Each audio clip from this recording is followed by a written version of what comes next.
I'd like to call the Board of Selectmen meeting, open the Board of Selectmen meeting for Tuesday, January 22nd, 2019. Before we get started, would you please rise with me and salute the flag? I pledge allegiance to the flag of the United States of America and to the republic for which it stands, one nation, under God, indivisible, with liberty and justice for all.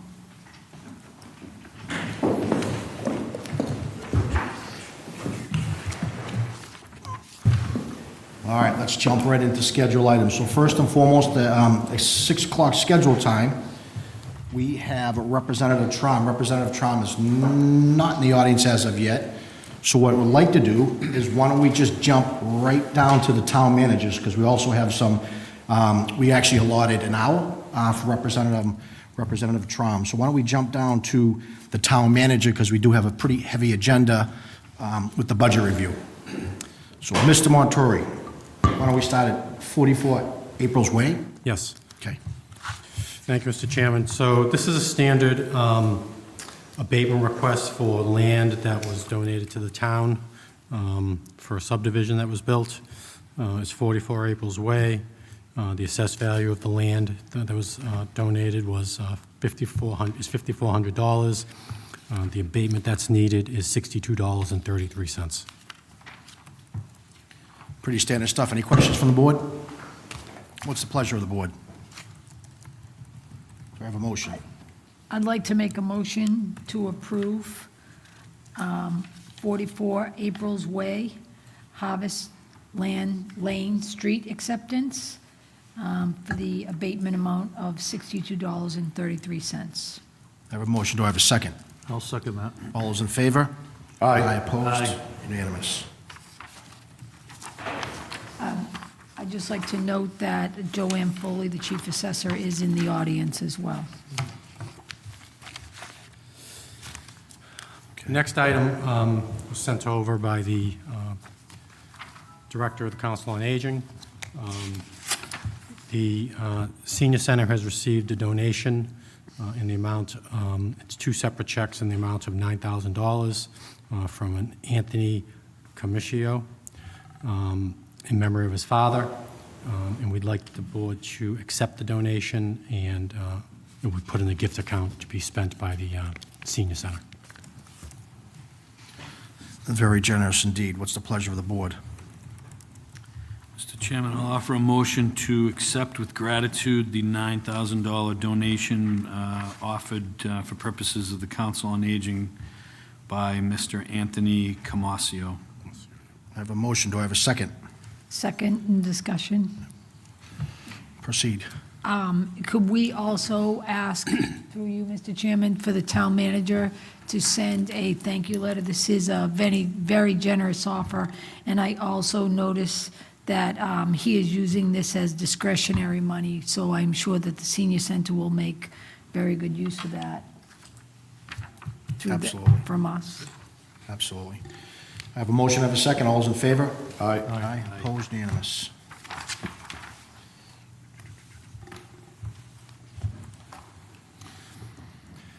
The next item, Mr. Chairman, I put the ballot questions on the agenda to see if the board had any thoughts regarding the 3 non-binding referendum questions in regard to recreational marijuana, asking the town if they would be in favor of allowing recreational marijuana cultivator. Another question asking the town if they'd be in favor of recreational marijuana independent testing laboratories and recreational marijuana product manufacturer to be located within the community. 3 separate questions, non-binding referendums. There was a third, and then there was a third question, which was the debt exclusion for the new elementary school building project, which bond counsel has reviewed, and I sent it to MSBA for their review. We met with MSBA today, and one item, they want to make sure that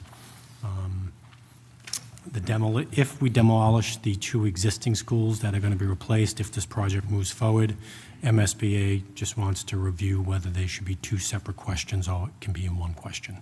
Bond counsel initially said it could be 1 question, but now MSBA says they may want to see that broken out. So for the purposes of tonight,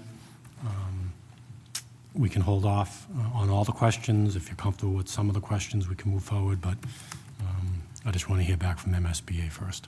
It may take a couple of days. And Questions from that the was board? dropped on us today. Okay. Ms. Stronach? Thank you, Mr. Chairman. I am very comfortable voting on questions 2, 3, and 4, which are the non-binding on the referendums for the marijuana. Before my question on the debt for the elementary project, when do we have to have this to the clerk? We have time, 35 days in advance of the election, so you have time to do this on your next, at your next meeting on February 12th. I'd be comfortable tabling that Yeah, I one. think that's a good idea. And we may be fine, but I would just rather them sign off. They are very prescriptive, and Yeah, they're going and- to want their yeah. legal team to, And just so you know, the difference between this project and the high school, which we also demolished the high school at the time, it was all on the same land. So they had no problem with it being part of the overall project.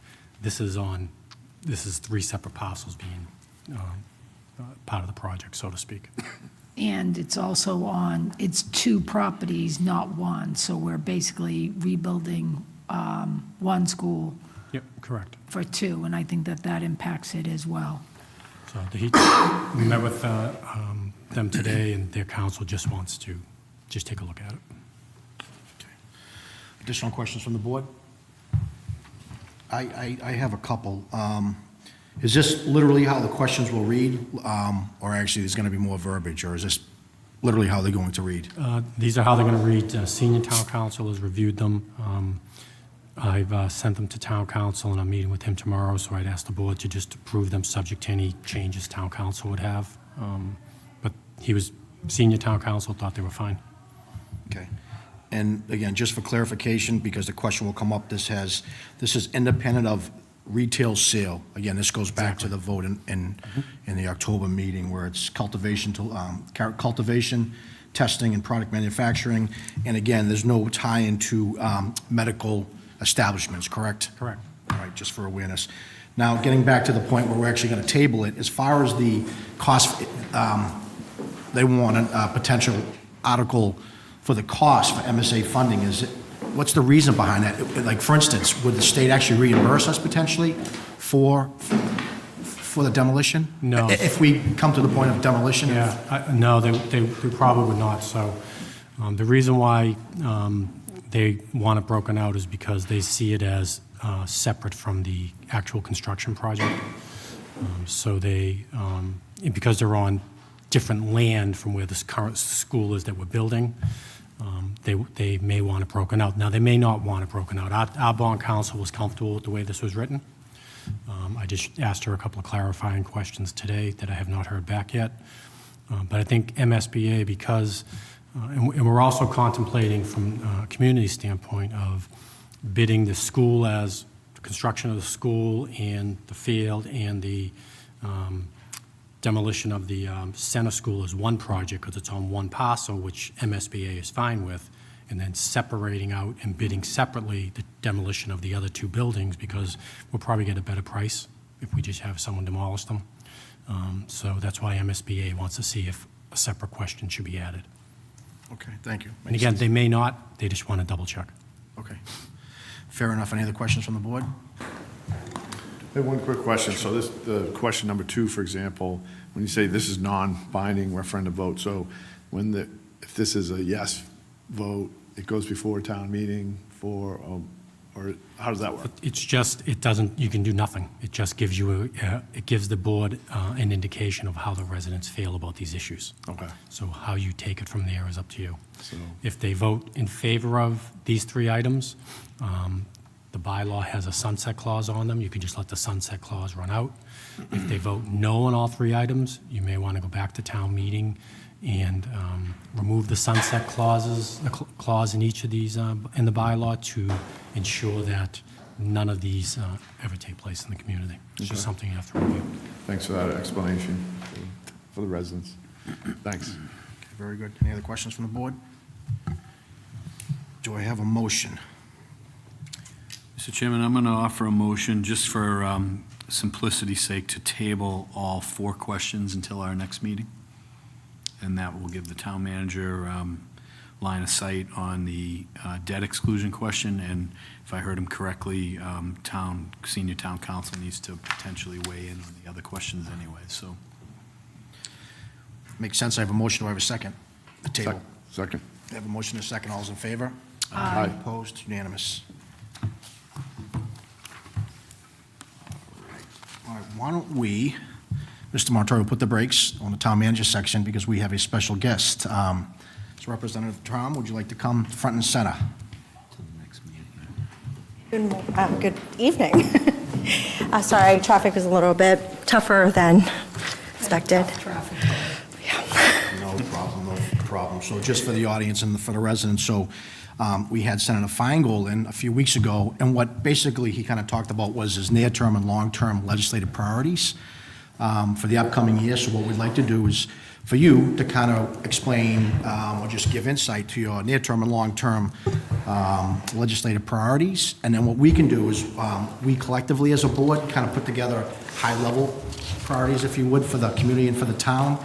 So you might cover some, and after you kind of review your game plan and strategy, then I'll open up to the board. I would ask the board not to cover, maybe we can spread it around for one question each like we did for the senator that worked out well. Yeah. So, fair enough? Great. Well, thanks so much for having me here. I am so glad to be here and being newly elected into the 18th Essex District, which includes 3 and 3A of Tewksbury.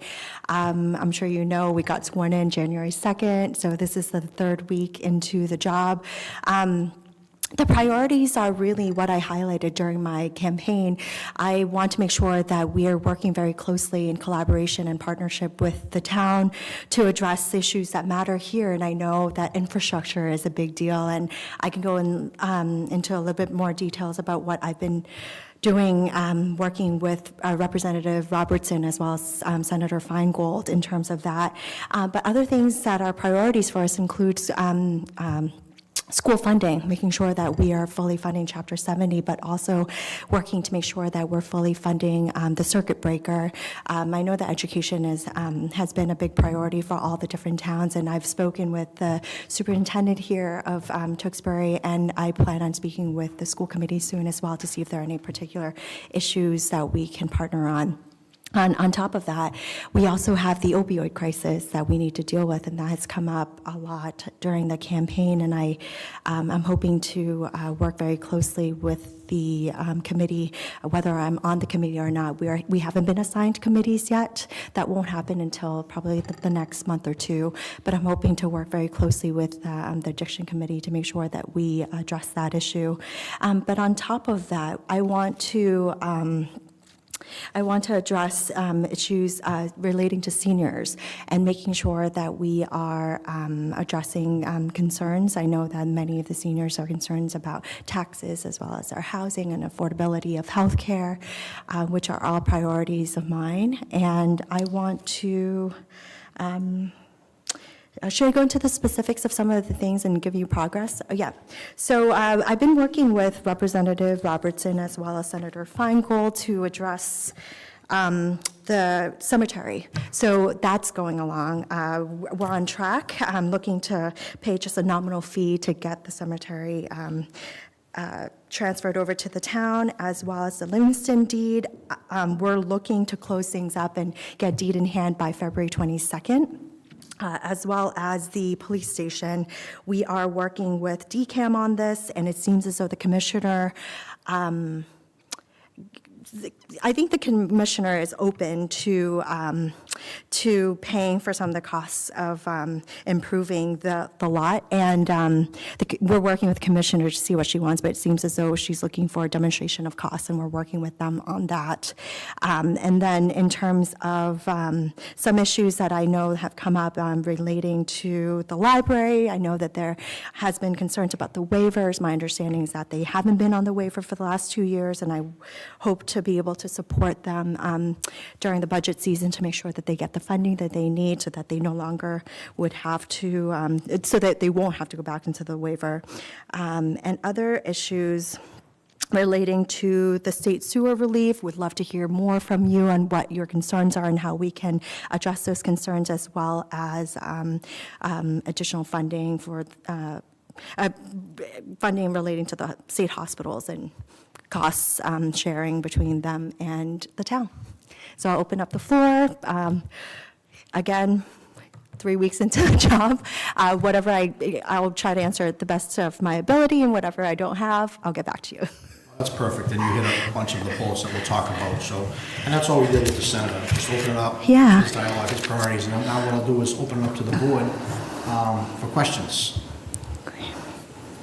Mr. Johnson, I'll start on the left side. Let me start with just some logistical questions. Do you have a staff yet, and do you have office hours in Tewksbury for residents of 3 and 3A that they might be interested in knowing about? Thank you so much for bringing that up. In fact, we have office hours this week at the library on Friday and Saturday. And hold up one second, let me grab my phone. I have my stuff.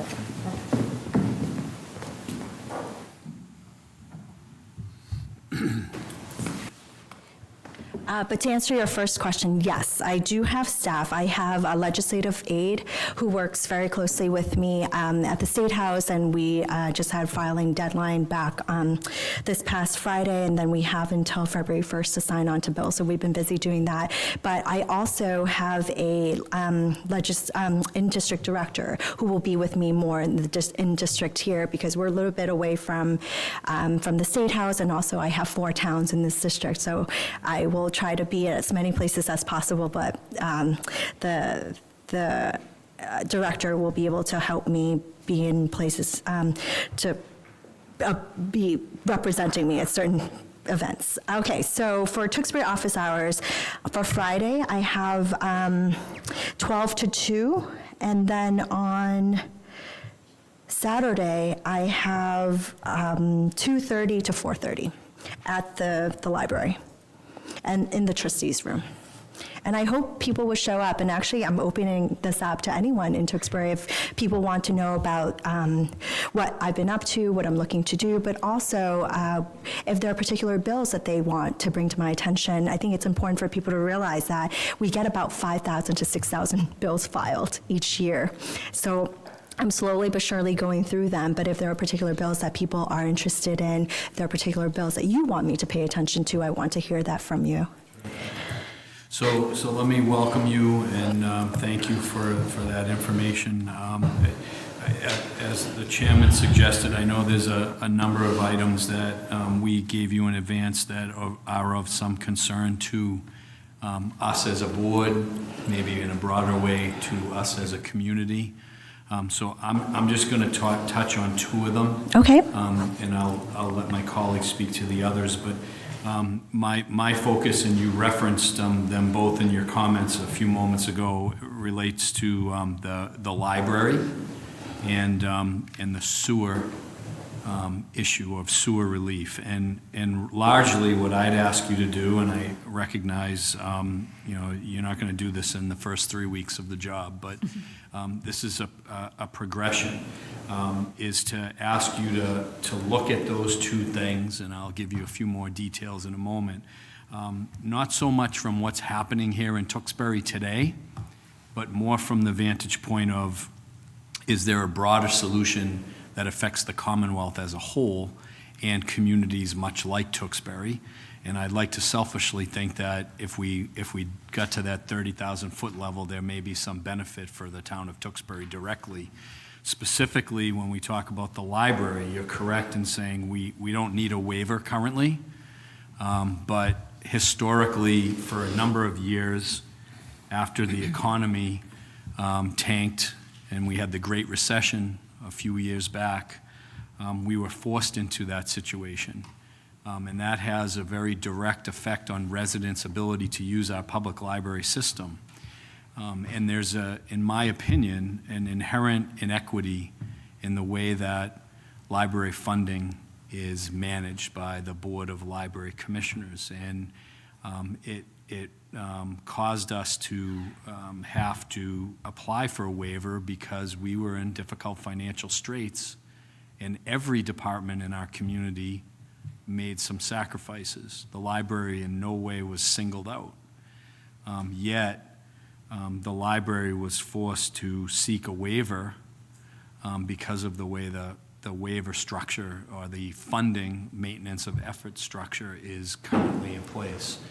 And literally, in order to get off the waiver status, we would have to catch up to funds that were reduced or funds that were cut.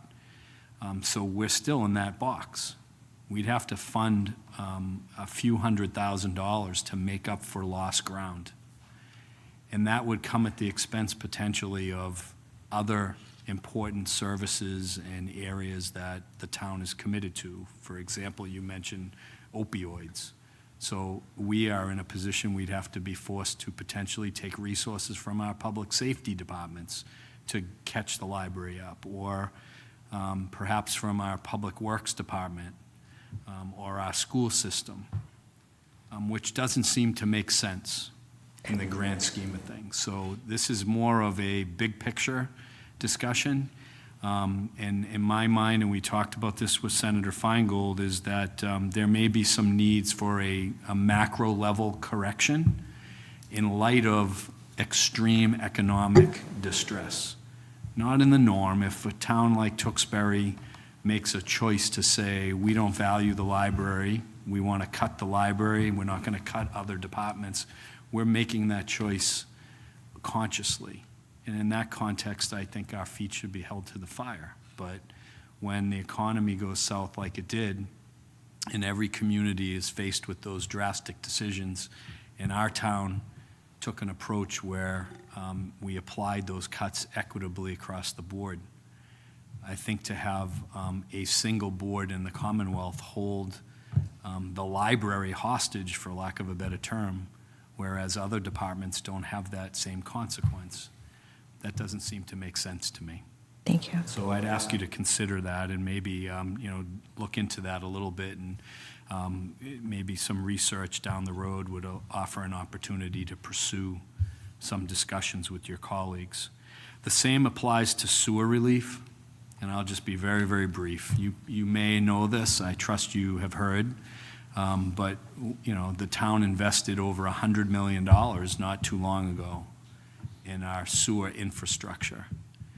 And the Commonwealth has a sewer relief program to incentivize communities to do just that. And the reimbursement to the town is literally, I think, under $10,000 a year from that program.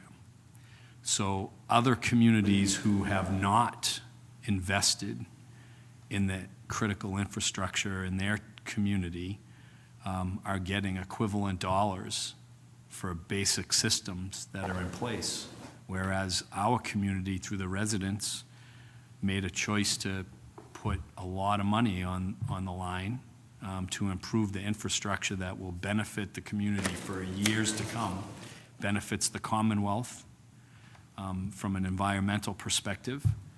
And the program, in my opinion, is just, it's a lousy program. To provide a town of Tewksbury, for example, on a $100 million plus investment, literally a few $1,000s a year, it doesn't seem to make sense. So I don't expect that the Commonwealth would pay for that in total, but I think there are ways to say, if you're a community who makes a big investment this year, then you get a bigger piece of that pie this year. Or some mechanism, modeled on how school construction is funded, or, some appropriate, analysis of, 5 or 6 or 10 communities who apply for some resources because they're improving their system at that given point in time. So things to think about is, I guess the category that I would put these under, and kind of food for thought, but ways that you could potentially help our community and by extension, other communities in the region, if you were to look at these two areas? In response to the sewer issue, there's actually a bill that Representative Robertson filed that I've signed on as a co-sponsor. We're looking to allocate $4 million to that sewer tax relief, and looking to bring up to $400,000 to Tewksbury. So we're working on it, and we'll see how it goes. And if you would like us to entertain, endorsing that or formally pursuing some support, please get that information to us. And I know my colleagues and I would be very grateful to have that opportunity. Great, thank you. All right? Thank you, Mr. Thank you, Mr. Chairman. Johnson. Mr. Crowder? As usual, when I'm talking about, I'm always looking at transportation and healthy transportation in our community. We have a road that goes, it's our main thoroughfare that goes through our town, Route 38. It's a state road, and we just aren't getting the funds back that we are paying. We're paying taxes into the state, and nothing really comes back in the way of infrastructure improvements. It's been well over 20 to 30 years that the road has been resurfaced. We have a lot of new development that's happened in town. We're sending in tax dollars every day.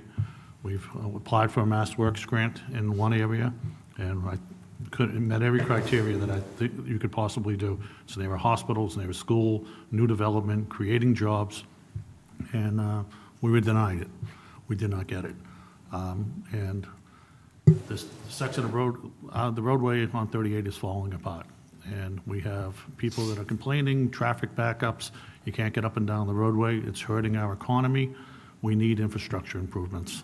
We've drafted letters in the past to send to the delegation, asking for additional funds to extend some of the projects, add certain things on there. There's absolutely no reason whatsoever. I don't know what that was. But there's absolutely no reason whatsoever that there shouldn't be sidewalks up and down that length of roadway. I'm sick and tired of seeing people in wheelchairs or kids on bikes crossing back and forth on the roadway with absolutely no bicycle accommodations, no sidewalks. We need widenings in certain areas. We need infrastructure improvements. And we need to get that drilled home and push for that. That's number one priority that I think we need. When we hear people in the town and we listen to residents, there's two things that really come out: taxes and sidewalks. Those are the things we always hear. And so we're doing the best we can with taxes. We're trying to do what we can to keep costs down. Right. But we need the state to step up and start putting the infrastructure improvements back into this town. So that's where I'm looking at. Well, thanks for that. I know that there's a project to put in the red light, which would ease the, at the intersection of South Street and Salem Road, am I right? So I think that that's in, Start this year. right, I'm excited to see that. But I know that there are some other projects down the line. And I certainly would want to work with you. I know that you work with Mass DOT. Would love to work with the Mass DOT to get more earmarks to move that up. Because like you said, I heard the complaints at the doors. As someone who door knocked this district 2 to 3 times without sidewalks, I know how difficult it can be, and I definitely want to make sure that seniors and people with disability have access. So And we have a we'll work project- with you. We have the project at Salem and South that's ongoing, and I believe that's supposed to start this year, that they've already done all the work. And it was rated the 60th worst intersection in the Commonwealth, most dangerous. So that's moving forward, that's great, we're moving along with that, and we actually were able to get the state to resurface from Wilmington Town Line up to the limits of that project. Great. The next project that we have is going from Colonial to Old Boston Road. And so that is on the books to come out in a couple of years going forward. The town is doing all we can. We're doing infrastructure improvements, we're replacing water lines, we got National Grid out there replacing their gas lines, preparing to get it ready so that when the infrastructure improvements are done. But the problem is that where they plan on ending it is at Colonial, and then when you go just past that, there is no sidewalks in either direction. and it's leading to where we just were able to get a hospital facility built on 38. So Lowell General's building a new hospital there. It's right near a school, and it's right near a new residential development. They put a bicycle path along their portion that's going to connect over to Livingston Street. And with their project from Old Boston Road to Colonial, they're putting sidewalks, bicycle accommodations, but then the bicycle accommodations are going to end with no sidewalks or no way for people to end around a blind corner, which makes absolutely no sense to me. So we have drafted a letter to DOT and asked them to at least extend the limits to go up to that intersection where anybody that's built any kind of commercial development along 38, the town has insisted that they put in sidewalks, granite curbing, those type of things. So we, little by little, have been even if they don't lead to anything, we've asked them to put those in. So this way, little by little, we're trying to get to where we are. Great. But there's a number of spots up and down 38 where that corner is horrible. When you get down to where the power lines are, that road totally floods out. And so when we have like a storm that's going to be coming in the next couple of days, we're going to have a lot of rain. And so we're expecting a couple of inches of rain, and then it's going to turn freezing. And so now we're going to have a sheet of ice that's down there. And people, anybody traveling down that way, walking, it's dangerous. It's dangerous for the vehicles. It's dangerous for everything. It's pretty dark down in that area. Certain things they need to start taking care of, and we need to push to get those funds to come to us. I mean, I would like to see sidewalks from town line to town line on 38. That doesn't seem unreasonable. That the state's always pushing for healthy transportation. I think anybody that's walking should be able to walk safely along the state roadway. Doesn't get any healthier. Yeah. That's true. That's all I have. Thank you, Mr. Kratman. Ms. Stronach. Thank you. Welcome. We're thrilled to have you with us tonight. And first of all, I do want to say that you did touch on almost every single point. And I have had the opportunity to meet with you one-on-one through this process. And I want to say that I find you to be a very good listener. And I am looking forward to your voice for us at the State House. So good luck with that. Thank you. I'm going to, while I would love to focus on school funding, I don't want to take the opportunity to look at the MSBA projects that we have on board. Obviously, construction costs, there are limits to those. They have not raised those in many years. I'm not sure where that sits within the MSBA projects, and I know that they're looking to do more ARP projects, the accelerated repair projects. But if we could have them look at what their baseline is for some of the costs, because the problem is right now is the construction costs, as you know, because of all the infrastructure going on in Boston, are pretty outrageous and is going to drive the cost of these projects up, so that even if we do have a good reimbursement rate, we may not realize the true value of that rate based on the construction cost. So those caps are one thing that I would not, that I would love for something to take a look at. You mentioned the opiate crisis, and I would like to say that I think that we are very fortunate under the town manager and our chief of police to live in a community that takes that very, very seriously and are on the cutting edge of that. So, I mean, that is just an epidemic that's out of our control. When you are talking about the relationships between the state hospital and relief in terms of taxes, as you know, the state hospital does not pay taxes to the town of Tewksbury, and yet we provide a tremendous amount of services to them, especially in emergency services. And so that is a loophole that I did speak to Senator Feingold. I did draft some legislation. I am in the middle of digging that back up for you all if you so want to take a look at that. And I tried, Walpole was a community that I reached out to because they're very similar because of the prison, but unfortunately, they have the Patriots, so they were like, yeah, we're not taking that on, because they have some good capital there. At any rate, that leads into, if we were able to get relief because of that, I would like to see that relief funneled to the seniors, because you alluded to the taxes and the affordability of housing, and Mark alluded to concerns that we get. I guess the biggest concern that I get addressed to me is the ability for people to remain in their homes on fixed incomes as taxes rise and as we try to improve the town. And I think that we've done a lot of work to improve the town, but that comes at a price. And when you're on a fixed incomes, it makes it very, very difficult. And so I would like to see that. And lastly, I said to Senator Feingold, a couple of years ago, you all came out with the Municipal Modernization Act, which streamlined and created efficiencies within town government. That was what I would consider an exceptional piece of legislation, and really went across a lot of different disciplines and impacted the town in very effective ways. The great thing about that legislation is it reduced costs in a way that didn't affect anything. And so it was almost seamless in some of the things that were done.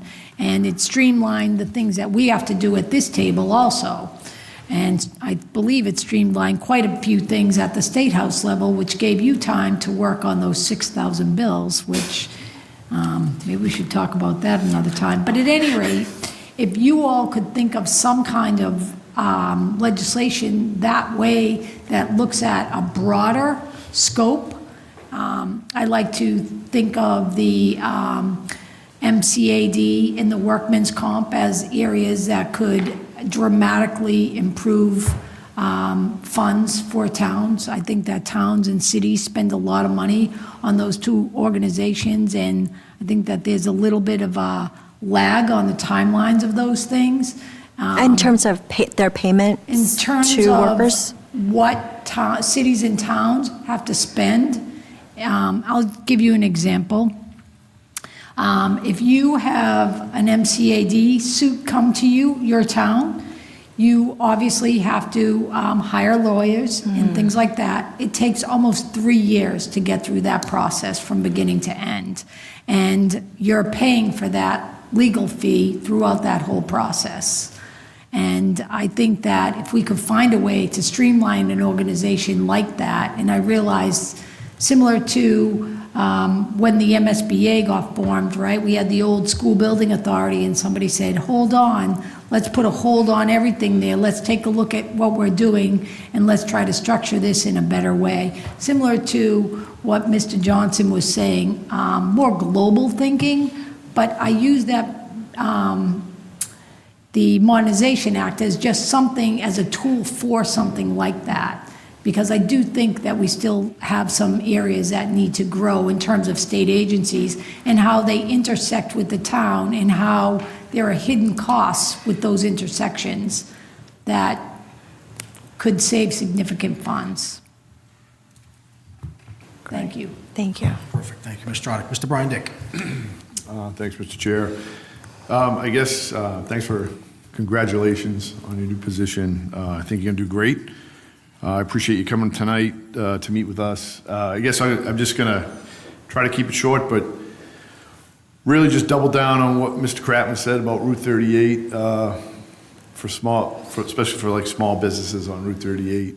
I think that the traffic woes up and down that road is very difficult, drives business away, as Mr. Kratman kind of mentioned. I believe Tewksbury is a good partner with the state hospital. I believe we're a good partner with the recent high school building project with the state, and I believe the state should be a better partner with us on Route 38. So I just want to double down on that.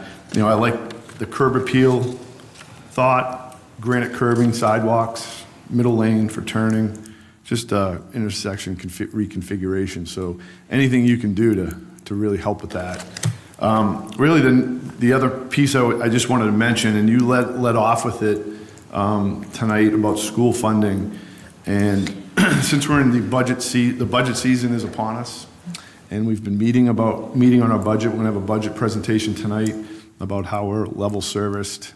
So there's not a huge increase in our budget, no new positions, things like that. School funding can definitely affect that budget.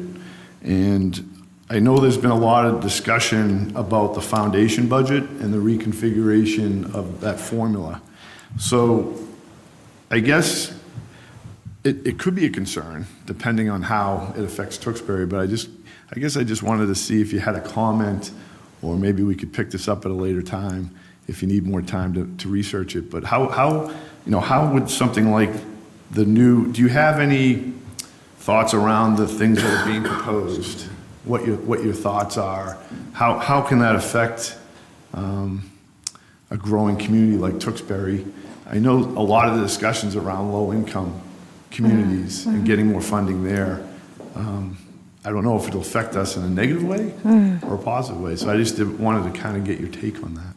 My understanding is that we're looking to not only come up with a new formula, but also to increase the pie. I think the concern is that all schools are being underfunded across the Commonwealth, and we're waiting for the budget to come out from the governor's office, and he even said in his inauguration speech that he's looking to increase funding, and that's what we're going to be pushing for, and then talking about how to divide it up. But I understand the concern.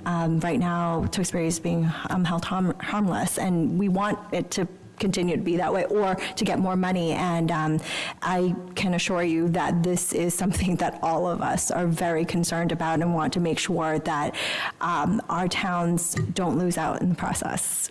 Like I said, we have 4 towns. I've spoken with every single town manager. I've spoken with Town Manager Montori here, along with others, and I understand the concerns, and I'd love to speak with you more about your thoughts on this, but I can assure you I'm aware.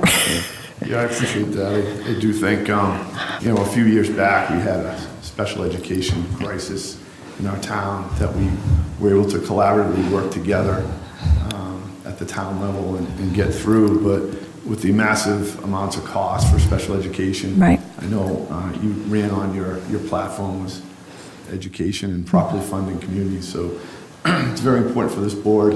I'll speak on behalf of this board for the proper funding so our budget isn't absorbed in that area where we can't provide services for our constituents. So thanks again for coming tonight, and I would like to hear maybe some thoughts on how to help seniors on the tax relief at some point. I don't know if you're going to get into that, but I'll let the chair take the rest of the time. Thank you.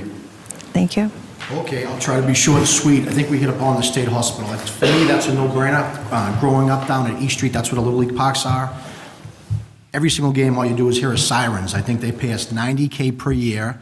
They don't pay for water, they pay for sewer. So I always like to say, we come in peace as a town, but I think that's a low-hanging fruit. All of your priorities focus around additional funding, whichever one we covered. So I truly think there's an opportunity. Ms. Stronach said we have data to help our cause, and to ring the doorbell and say, hey, let's look at what they're paying the town. Like I said, we don't want to be the 800-pound gorilla, but I think there's a huge opportunity to get some additional revenue for the town, and whether we spread it to seniors or any one of the number of priorities. Like I said, for a freshman, might be something to go after very quickly. And the only other thing I want to cover quickly was around Chapter B, 40B housing. So I'm sure when you were ringing doorbells, that's a pretty big thing in Tewksbury and every town for that matter, where we're a little bit under that threshold, that 10% threshold. So a few months back, we recently got a case where a developer wanted to work with Tewksbury on a particular 40B housing, but I'm just going to speak for myself. For me, it was totally irresponsible. So when you develop, if it's responsible and you're obsessed with quality, okay, that's a different story. But for me and most of the residents, what they were proposing was totally irresponsible. So when they kick it from Tewksbury to the Commonwealth, don't quote me on this, but there's a 90% approval rating. So 90% of the time when it goes to Tewksbury or to any community to the state level, it's almost like a rubber stamp. So in those cases where it bubbles up from Tewksbury to Commonwealth, we really need our representatives and our senator to put your boxing gloves on and fight for the residents, because that can change the community in a heartbeat. You know what I mean? Give Tewksbury a whole new identity. So for me, that's a pretty big one. And I think that's going to be a common theme as you speak with residents, and we have these 40Bs come in front of us. So for me, that's a big one. Through your campaigning, and did you hear about 40B? Did people bring that up as a concern, kind of changing the whole landscape of Tewksbury? Surprisingly, not so much, but no, I have heard about it, but not as much as the sidewalks infrastructure issue.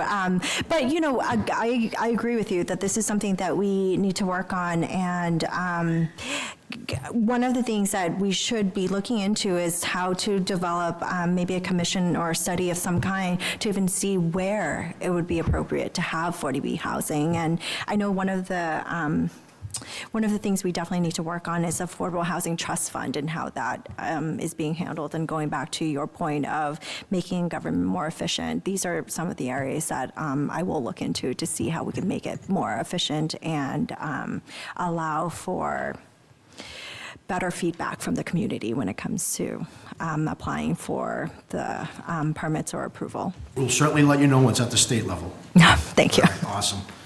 Anything else from the board before we conclude? All right, this has been very helpful. Thank you very much for coming in front of us, and we definitely look forward to working with you. Thank you so much, Mr. Chairman, and the rest of the board. And please reach out to my office anytime. We will be in Tewksbury this week, like I said, and I'd love to see you and chat with you more about the issues that we touched upon today. Awesome. Thank you so much. Take care. Can I just say thank you for your all work on the DCAM? I will be very glad to see that actually come to fruition. When did you say that was? February? We're talking about the Livingston Street deed. We're hoping for February. In terms of the DCAM, they for the police station, they are looking for more of cost analysis. But I think the commissioner is interested in that and taking to that. Yeah, you're welcome. Take care. Thanks again. Take care.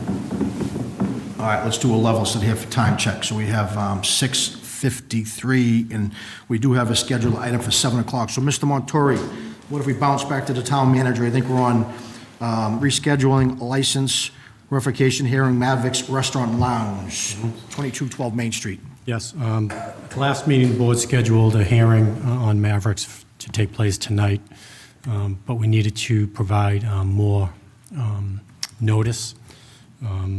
You have to provide more than 14 days' notice, so we were 1 day off. You can't count the day of the hearing. So we'd like to reschedule it for the next meeting, which is February 12th.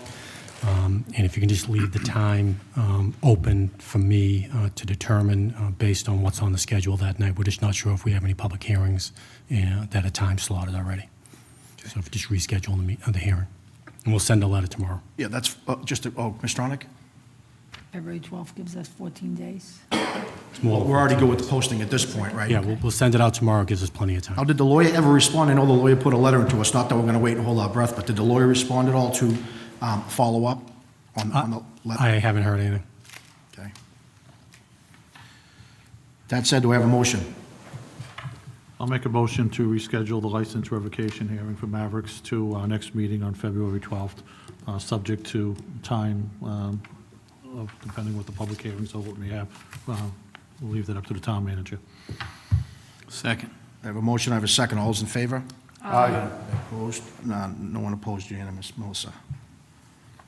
Senior Town Council invoice. Yes, we have it. I'd ask the board to approve Senior Town Council's invoice in the amount of $3,730. So moved. I have a motion, do I have a second? Second. All those in favor? Aye. Aye. Opposed? Unanimous. And then finally, there's an invoice from Town Council in the amount of $3,910. I'd ask the board to approve. So moved. I have a motion, do I have a second? Second. I have a motion, I have a second, all those in favor? Aye. Aye. Opposed? No. Unanimous, Melissa. And then, Mr. Chairman, the final item I have on the agenda for discussion has to do with the potential reuse of the Trahan and North Elementary Schools. As we know, we're moving forward with a proposal to construct a new elementary school on the site of the Ryan School. If we're fortunate enough to have that approved by the voters, and then again a town meeting, and we move forward with that project, at some point when the North and the Trahan move into the new elementary school, we'll have 2 vacant school buildings that the town will need to determine reuse. There's been many options thrown out for the parcels, whether it's open space, senior housing, maybe reuse of one of the schools for school purposes, selling the land. There's just been a variety of things thrown out there. There have been questions by residents of the elementary school building committee. I'm sure there's been questions of residents to this board. So I put together a draft mission statement if the board is interested in entertaining the possibility of creating a Tewksbury North and Trahan School Reuse Committee. This committee would be made up of 7 individuals, a member of the school committee, a member of the Board of Selectmen, a member of the planning board, and 4 residents at large, 4 residents to be appointed, 2 from the area of the North Street School, and 2, hold on, let's go down to 1 from the area of the North Street School, 1 from the area of the Trahan, and then 2 residents at large. I was going to get more specific into the makeup of the residents that are appointed, that maybe they should have an engineering background or a residential background or a real estate background, but then I didn't want to limit it too much, so I kept it open-ended. The board can think about those type of qualifications when you interview people for the positions if you choose to go this route. And they would essentially review and document the current land area of the schools, review and document the current conditions of the school buildings to determine if they can be reused or should they be demolished, review current zoning, meet with stakeholders in the area of the schools for their input, meet with other groups and individuals that the committee deems helpful in determining reuse of the schools, really get as much input as they can from stakeholders and residents in general on reuse of the school buildings and or the land, however they choose to do it. And then eventually they would take the information, generate a report, and report back to the Board of Selectmen and School Committee with their recommendations, and take whatever time necessary to make a proper recommendation from their findings. The schools right now are under the control, custody of the school department and school committee. They are not under the control, custody, and maintenance of the Board of Selectmen, so it's not the Board of Selectmen's decision what to do with those properties. In order for the land to be the land and buildings to be transferred to the Board of Selectmen, that needs a town meeting vote. So that's an important item. You may remember over the last year or two, the schools transferred the Ella Flemings to the Board of Selectmen, and that's the type of process you'd have to go through with these 2 schools. So I'm putting this out there as a draft mission statement, something for the board to think about, since questions are being asked, and it's an important issue to decide that needs input from residents. Very good. I want to open up to the board. Ms. Stronach.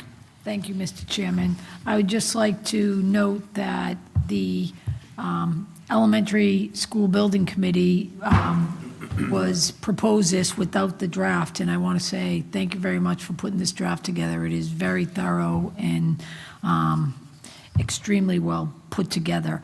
It's important to note that these buildings will not be able to come down until 2023, so I want people to know that while we're looking at the reuse of what these buildings are, they are not coming down anytime soon. So I think it's important for us to have this discussion.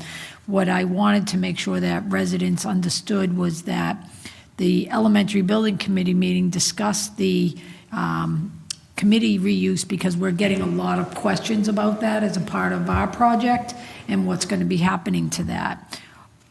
We felt very strongly as a board that that should be separate and apart from the work that we're doing. And so we had asked that the members of that committee not be on this committee. So that would exclude myself from being on this committee. It would exclude Mr. Francis and Mr. Cutlass as school committee members. So I just want people to know that we have given this a lot of thought because we do think that the use of this is going to be very important, but should be outside and is going to be a much larger discussion for the community at large. And this group would kind of start that conversation of what that would look like. So I think I captured that. Did I, Richard? You did. Okay, very good. I just want people to know that. Thank you for the comments and feedback. Mr. Johnson? Yeah, Mr. Chairman, just a tag on to the town manager's comments in light of the fact that the school committee has authority of these properties at present. I'd like to ask that we charge the town manager with just providing this to the school department leadership and administration. Probably has already been done if I know his work effort. But I think before we take a vote to create this committee, we should have some communication from the school committee that they're supportive of this.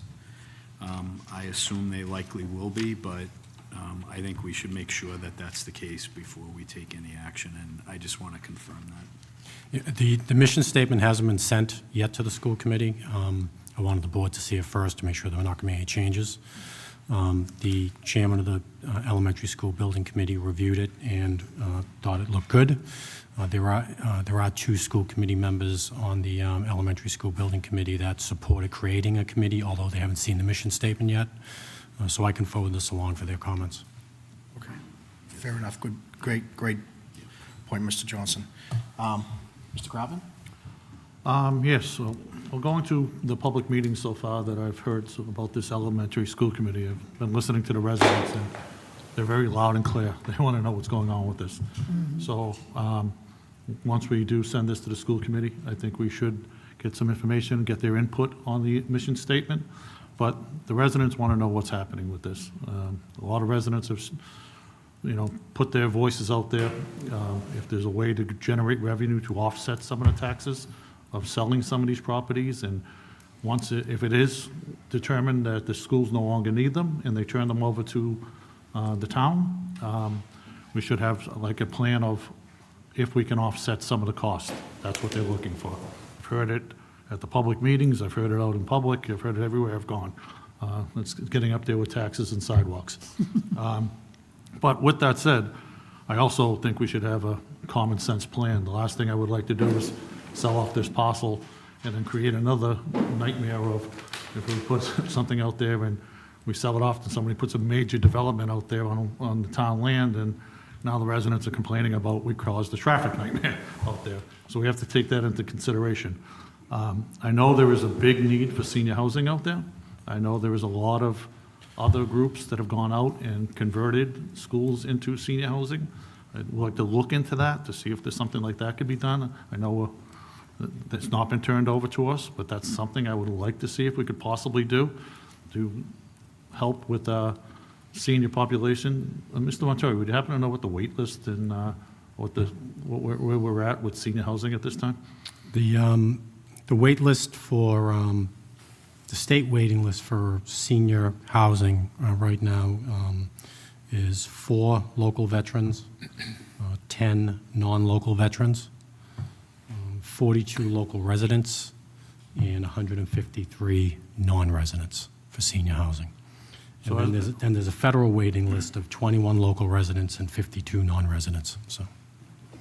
So we obviously have a great need for additional housing out here, and I would like to at least investigate and have this committee look at trying to do something with maybe one of the locations and make it available, put some sort of bids out there so we can offer some sort of historical tax credits, those type of things. So if somebody makes a bid on there, it'll still create revenue for the town and have a great use for what we're looking at. It's not the only use, but it's just one of the uses I would like to at least investigate. As Ms. Stronach mentioned earlier, we were talking about the need for keeping our seniors in our community and make it affordable for them to be able to stay here. So if we could do 2 birds, 1 stone, that's something I would like to entertain and look at. I mean, obviously, we're looking at something down the future. It's not going to be to 2023, but the residents want to know what's happening with these properties and what's going on, and you know, what we can do to offset some of these costs. And every opportunity should be, you know, we should look into everything we possibly can to create some revenue and offset some of the costs. So, you know, this will hopefully pass, and we'll have a nice new school, and we can offset some of the costs with that. So that's all I have. Thank you, Mr. Kratman. Mr. Brian Dick. Nothing really, other than I think it's the right thing to do. Transparency allows the community to weigh in. And I just want to cautious us as a board to let the committee do what it needs to do and not make recommendations at this time. I just let the committee do what it needs to do. And I'm all in favor of this. Thanks. Okay. Just short and sweet. I think Mr. Kratman put it. Folks are putting their voices out there, i.e. I call that social media. And that's all right to talk about. You know, it's been the buzz of the community where we had a couple local forums, and Mr. Dennis Francis, I think that was the first 3 questions. What are you doing with the land, the buildings? And those are fair questions. You know, let's have the big boy and the big girl conversation with smart people. I think this worked very, very well with the athletic field committee, where same thing. You know, we have a field, it's a mess. Let's make a committee. Let's do a lot of research, and that committee turned it around very quickly with some recommendations and some options. So this is no different. You know, Mr. Kratman said it best. You know, we have a need for senior housing. I mean, we could be, through the next census, one of the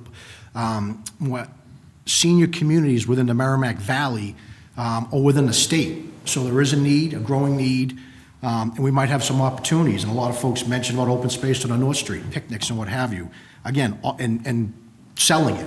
You know, we got a big, potentially a big bill coming up for the elementary school, and how do we offset some of the costs? So the point is, all great ideas. This committee should leave no idea off the table and come up with a gazillion options and then narrow those options down. And at the end of the day, it's going to go in front of the residents to make that decision anyhow. So even through the formation of this committee, at the end of the day, it would go to town meeting, and then the residents would decide collectively, not the committee. I think it's very important to understand that fact. So all for it. And I think we cut right to the chase of the fact that some of the folks on the building, elementary school building committee have not digested this. I think it's only fair and it's reasonable to potentially table this until the next meeting.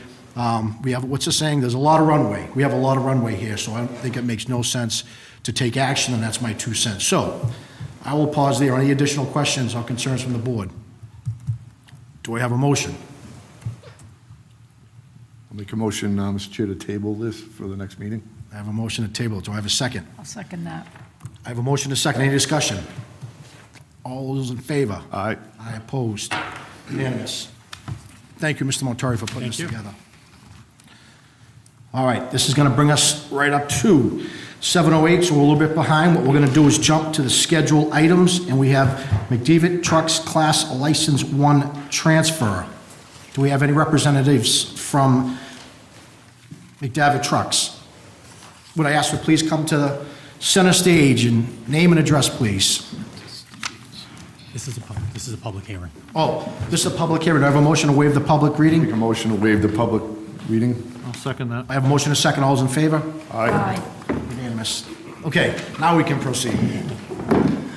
Good evening. My name is Kevin McDevitt. I live in Hampton, New Hampshire. This is my brother Jack McDevitt from Hopkinton, New Hampshire. Okay, and what's the order of business tonight?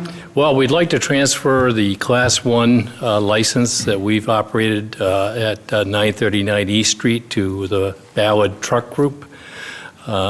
This is a group that we've done business with for many years. We sold them a dealership in Avon back in 2011, and we've had really outstanding results. The employees that transferred to this organization, very happy with their careers there. Ballard is a Massachusetts company, and with a long-standing and great reputation. They will be leasing the property from my brothers and I. and operating just the way they have in other Massachusetts communities. Okay, very good. Thank you for that. At this time, I'd like to open it up. Actually, any public comments before we proceed? Seeing none, I'd like to close the public session. Do I have a motion? Make a motion to close the public session? I have a motion, do I have a second? I'll second that. All those in favor? Aye. Unanimous. Now, I'll open up to the board for questions. Ms. Stronach? I do not have any questions, but I will say that I really appreciated the background and the thought that you putting this together, and that you went out of your way to let us know what kind of company is going to be taking over. I remember first moving here and always coming in, driving into the town and seeing your business, and when I saw this, I was like, oh, kind of an end of an era, and then I'm like, wait a minute, this is kind of an extension. So I was pleased to see that, and that it is being transferred to somebody who you obviously have a lot of faith in. So that shined through on several different occasions in your application. So thank you for providing that information to us. Thank you. Very good. Just a couple of quick Johnson? questions, Mr. Chairman. Can you tell us, gentlemen, roughly how many employees do you have in Tewksbury? Just under 40. Okay, so that's a sizable commitment to the community. Do you know offhand, as Ballard takes over, what kind of commitments do they have to retaining your existing employees or maintaining the same level of? Everybody will be keeping their job. There'll be some career opportunities for these folks. Ballard is known for investing in training and for advancement through their network. They have stores now in Springfield, Worcester, Avon, and Johnston, Rhode Island. So this will be a natural extension of their network and great career opportunities.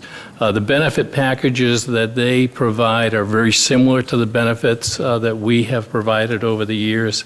And there's been a great sigh of relief among our employees that a company like Ballard was our choice. And we had other options, but this is a known entity for us.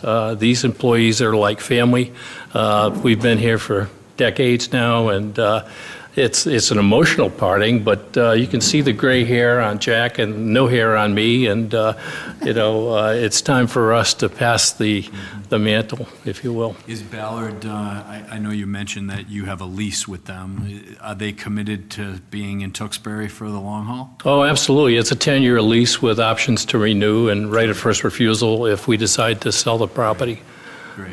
Well, let me first of all thank you for being a terrific employer in town. Thank you. And a good commercial partner in our community, both of you, and I guess there might be another brother or two. There are actually 5 of us. 5 of us. Yeah.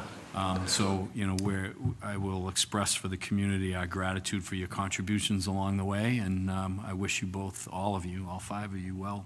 It's a wonderful town to do business in, and a number of our employees live in this town. And as you said, it is an extension of what we started 30 years ago. Yeah, well, it's no small undertaking to employ 40 people and run a business every day, so you have... Well, the town has been a great partner, and we want to take the opportunity to thank everybody here, all the residents and the town officials, because you've been great to work with. You're also a very good customer, by the way. The DPW buys trucks from us. We service the fire trucks in town. You're a wonderful customer. Well, Yeah. it's a good thing. So thank you, gentlemen. Awesome. Thank you, Mr. Appreciate Johnson. that. Mr. Brindek? Nothing to add, Mr. Chair. Mr. Kropman? I just want to wish you luck. Congratulations, transferring out.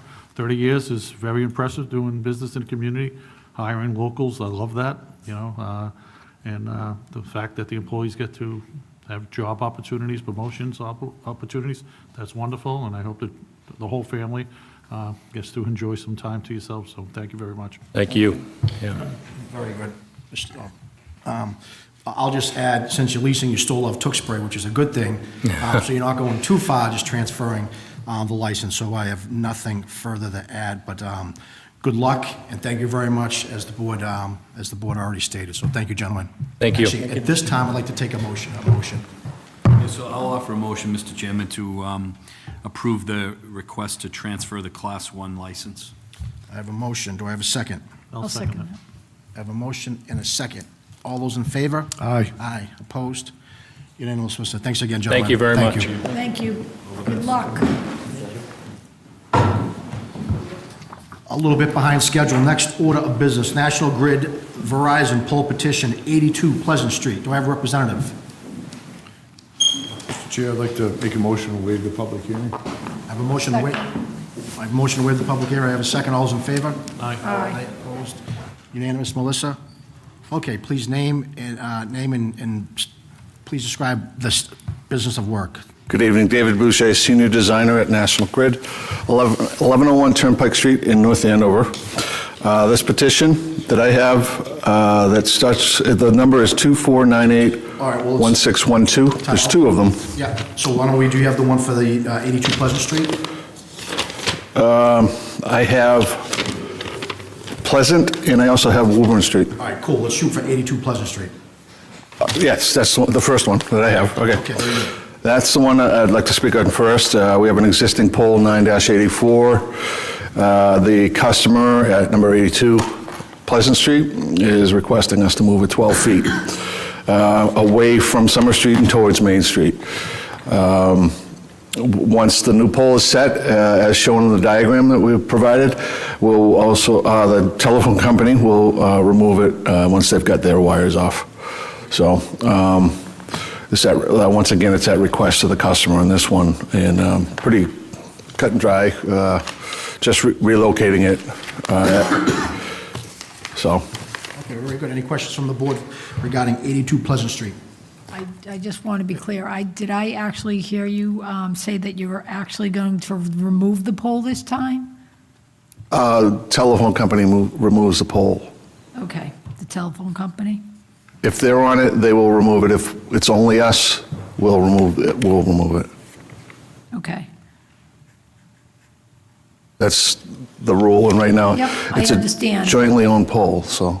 Yep, but the telephone pole, the pole will only be removed if the telephone decides that they're no longer going to use it, or are they moving? No, they have been contacted that the pole is to be replaced, and once we go about the procedure, and they have something that's added to their database. Once we go about the procedure of placing the new pole and taking our wire off the old pole and bringing it to the new, we notify them that we've done that. So they know that it's their turn to take their wire off and put it to the new pole, and they'll remove the pole butt. Make sense? It does make sense, but Okay. I just feel like we never get rid of any poles. So that's fine, thank you. Yeah. Mr. Kratman? Yeah, I just, to Mr. Stronach's point, as I was driving in here tonight, I noticed a couple of them as I was coming in, and I remember we would have a National Grid come in.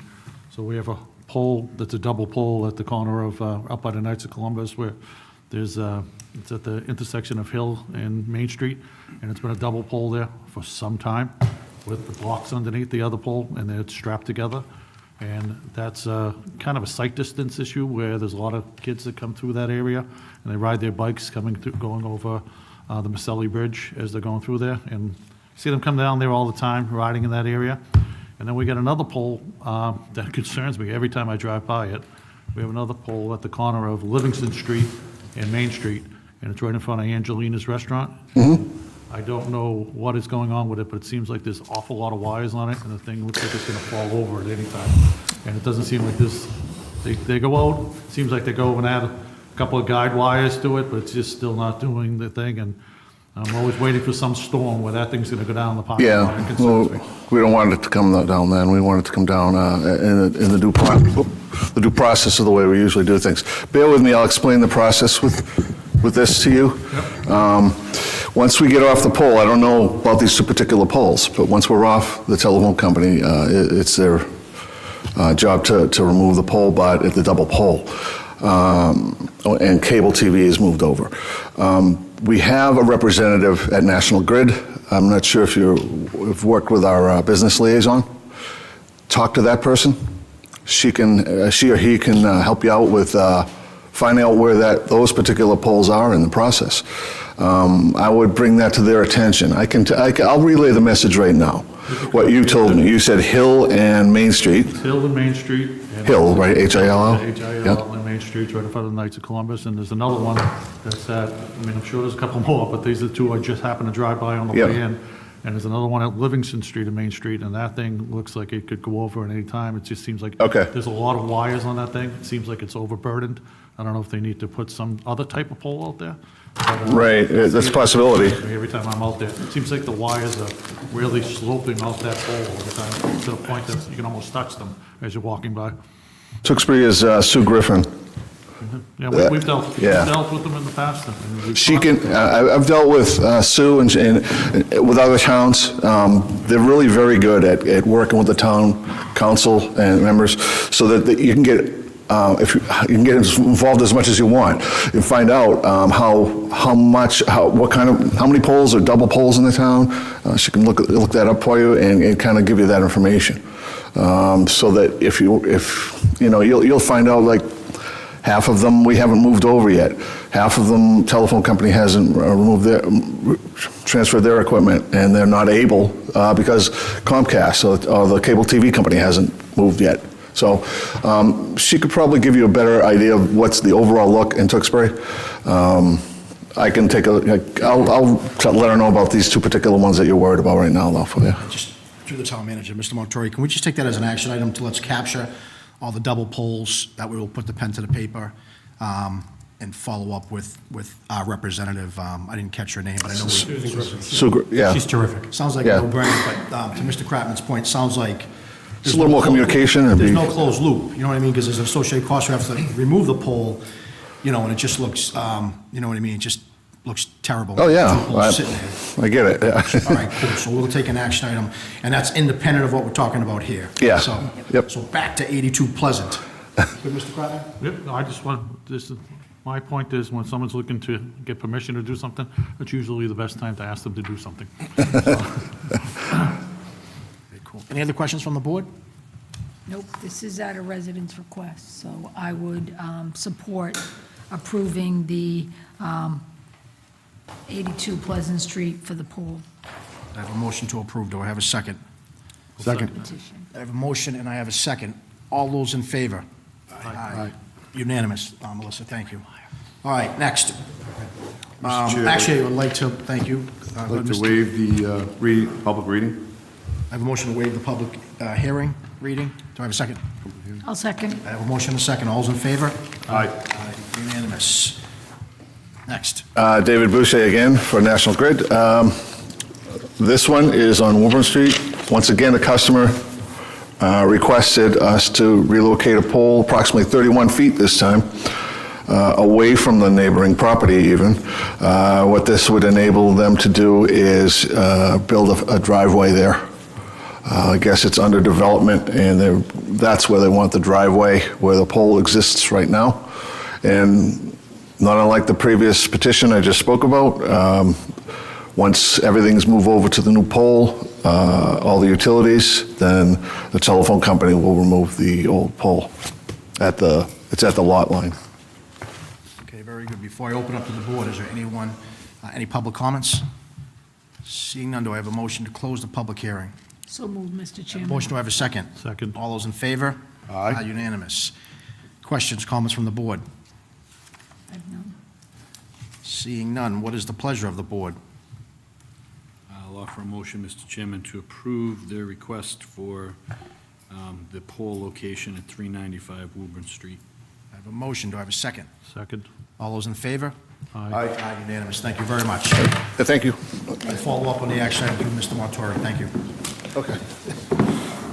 All right, next, a little bit behind, so now let's bounce to Energy North, Tewksbury Subway, common victorial license application, victual license application.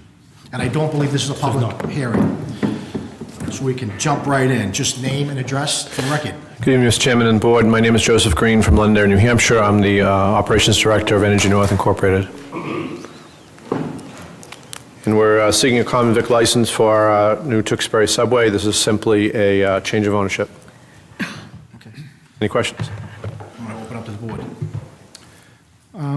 Quick question, so right now, you're running a convenience store, is that correct? Yeah, so we own the Energy North convenience store, and we were approached by the Subway franchisee. We actually currently have 2 other franchises.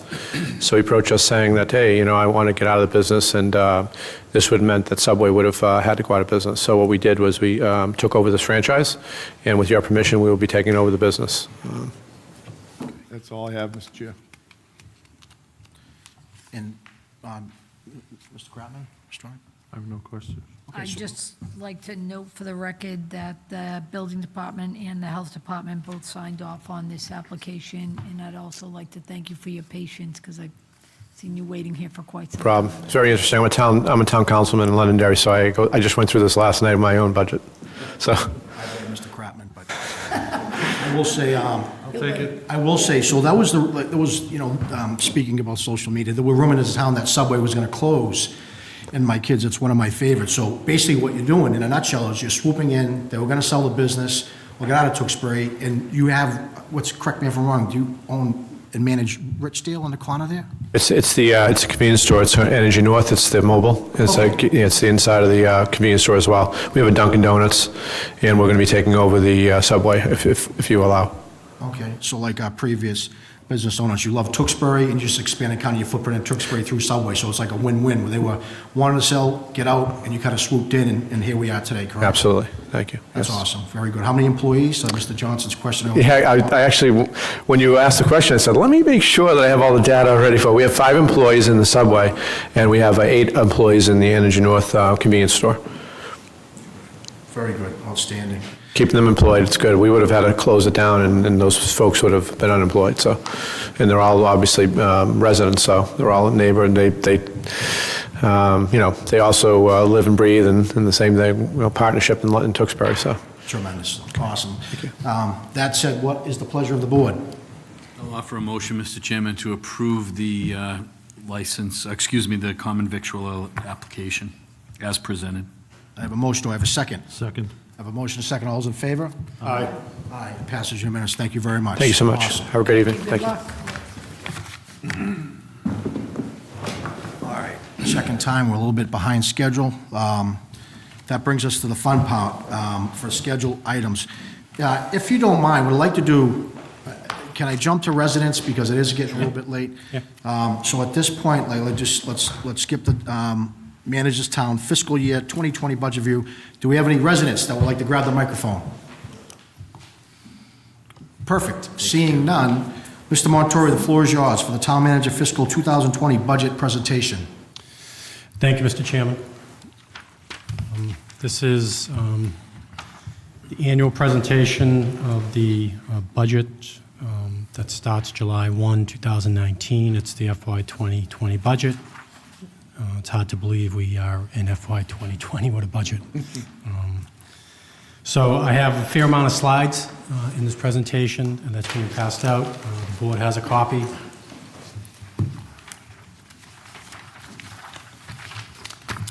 The presentation has been, the budget and the presentation has been sent to the Finance Committee, and it'll be online this week, hopefully tomorrow, for residents to review also.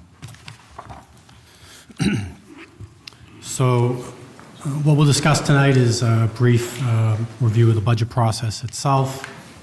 We're going to review revenues and expenditures for FY20, looking at the overall appropriations for FY20, not only the budget, but local expenditures and state and county charges. That's not what I expected. We all think that the only thing we're appropriating money for is to pay for the budget, but there are other charges that we need to account for when we develop the FY20 financial plan. Then we'll review revenues, the tax levy being the biggest. We'll review state aid. We'll go into depth on local receipts, and then other available funds that are used to help fund and balance the budget. And then we'll review the town and school budgets in somewhat detail. And we'll review a five-year budget projection and review financial items that need to be monitored.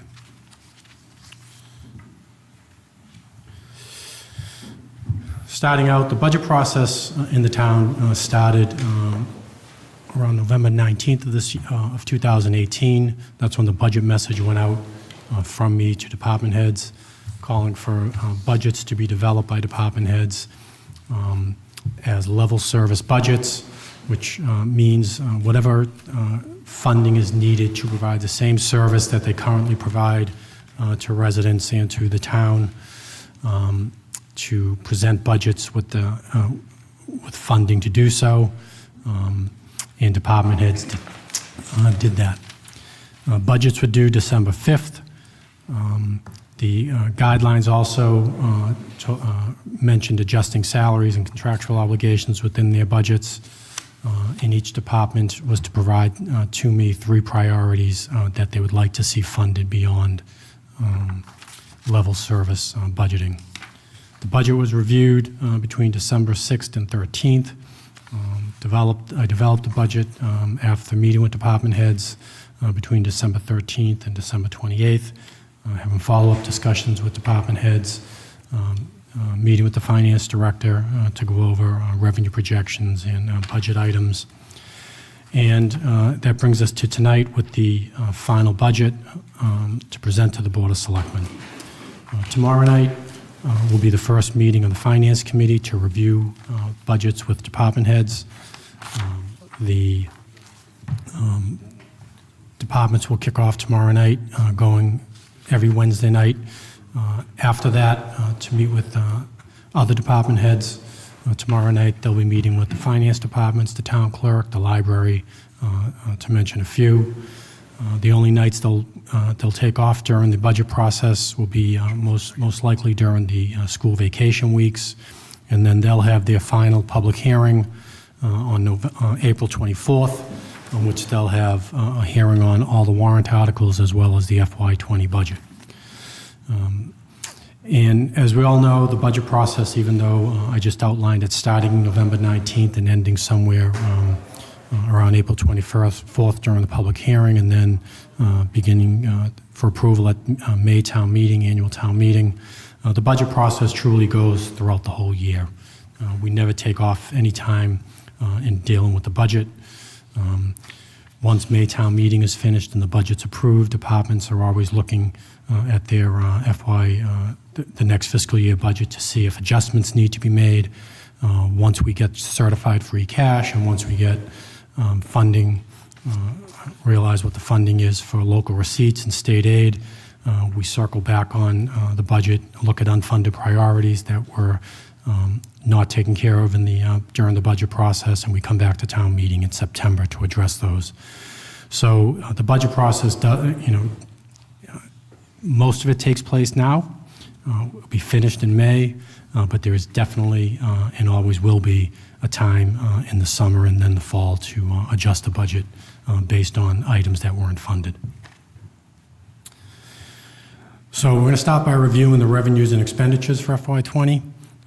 The expenditures that we're going to review, as I mentioned, will be the town and school budget, other local expenditures that need funding, state and county charges that will go into some detail, and then we'll review the revenues that I mentioned earlier.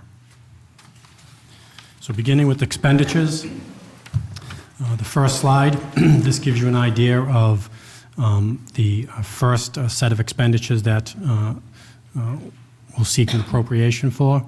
The first line, the general fund budget for FY20, is being recommended at $113,714,982. That's an increase over FY19's budget in the amount of $2,763,941. That's an increase of approximately 3%. The next item we need to raise funding for is sewer debt that's transferred from the general fund to the sewer enterprise fund to pay for old sewer debt. This is the last year we'll need to raise funds for that, and that's $14,749. So the total appropriations for town operations is $113,729,731. Now, it's a little bit misleading when you look at the increase over FY20 because of, and that's really a decrease because of the warrant articles that are approved at town meeting throughout the year are accounted for in the FY20 column. The next items that we need to account for, the first is Cherishing Offsets. This is funding that we receive on the in local aid in the amount of $38,995. This is primarily for public libraries.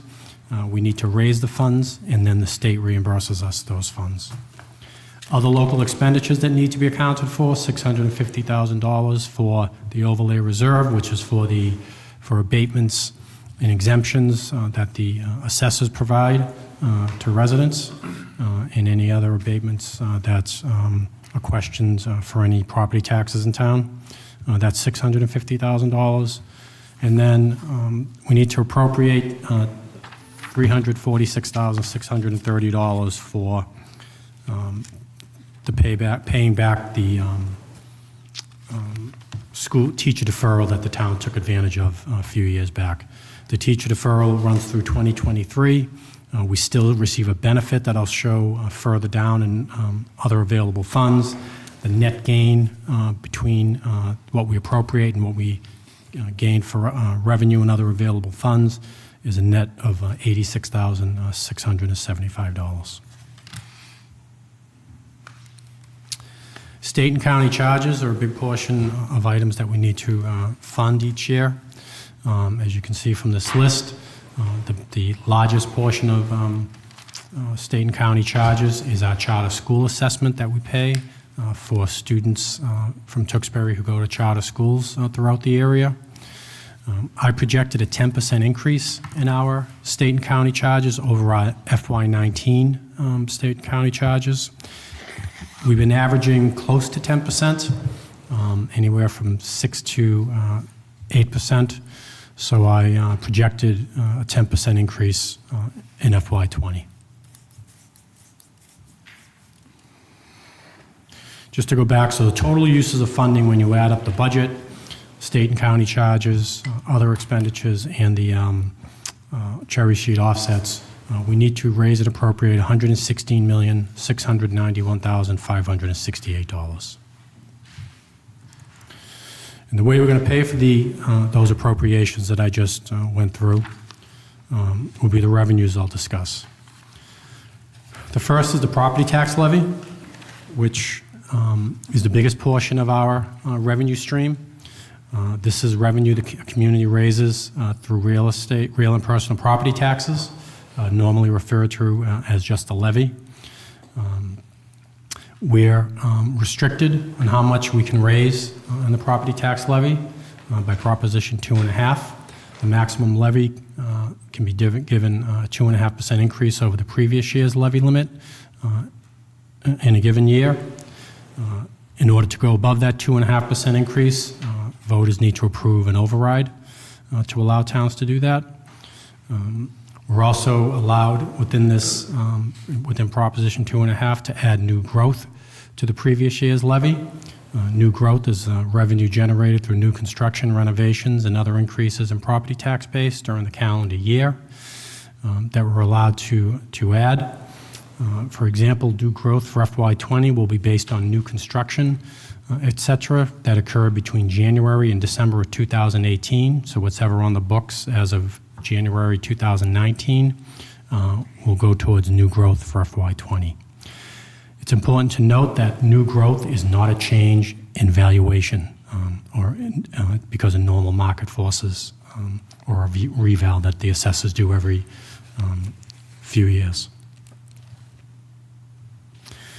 Just to give you a little cheat sheet on how Proposition 2.5 works, and these numbers are just illustrative, just to go over how Proposition 2.5 works each year and what we're restricted by. If the previous year's levy was $10 million, you would add 2.5% to that. That would be $250,000. If new growth that is certified by the Department of Revenue is $200,000, you would add that to the $10 million, and your new levy limit would be $10,450,000. That's what we're allowed by law to appropriate in the tax levy. In order to add beyond that, it could be a debt exclusion or an operating override that would need approval by the voters. In this case, a debt exclusion, if it was voted by the voters of $1 million, would be added to that levy limit, and the new levy limit would be $11,450,000. But it's important to note that the 2.5% that is added each year is only added to the levy limit, not the levy limit plus the debt exclusions. Debt exclusions are just accounted for separately, as you'll see. Mr. Montori, I'm sorry to go backwards. I had to step out for a second. Just getting back to the overall budget for FY20, just for the residents, top three big headers. I know we kind of said it's level services, which is really great and a credit to the department heads. Would you say, is it fair to say the top three, or maybe even the top four increases, if you really just boil it down, as salaries, step increases, sewer debt, and the Cherishing Tech going 1, 2, 3, 4 in those orders? Definitely salaries. Definitely Cherishing Tech, as we'll talk about a little further. And what I would add in there is retirement, assessment increased. Those are the three largest. Okay, thank you. Sorry to go backwards. Okay, thank you. The next, just to continue on discussions of new growth, because I know this is something we talk about every year. New growth that the town has received over the past 7 years. This chart gives you a good indication of what that looked like.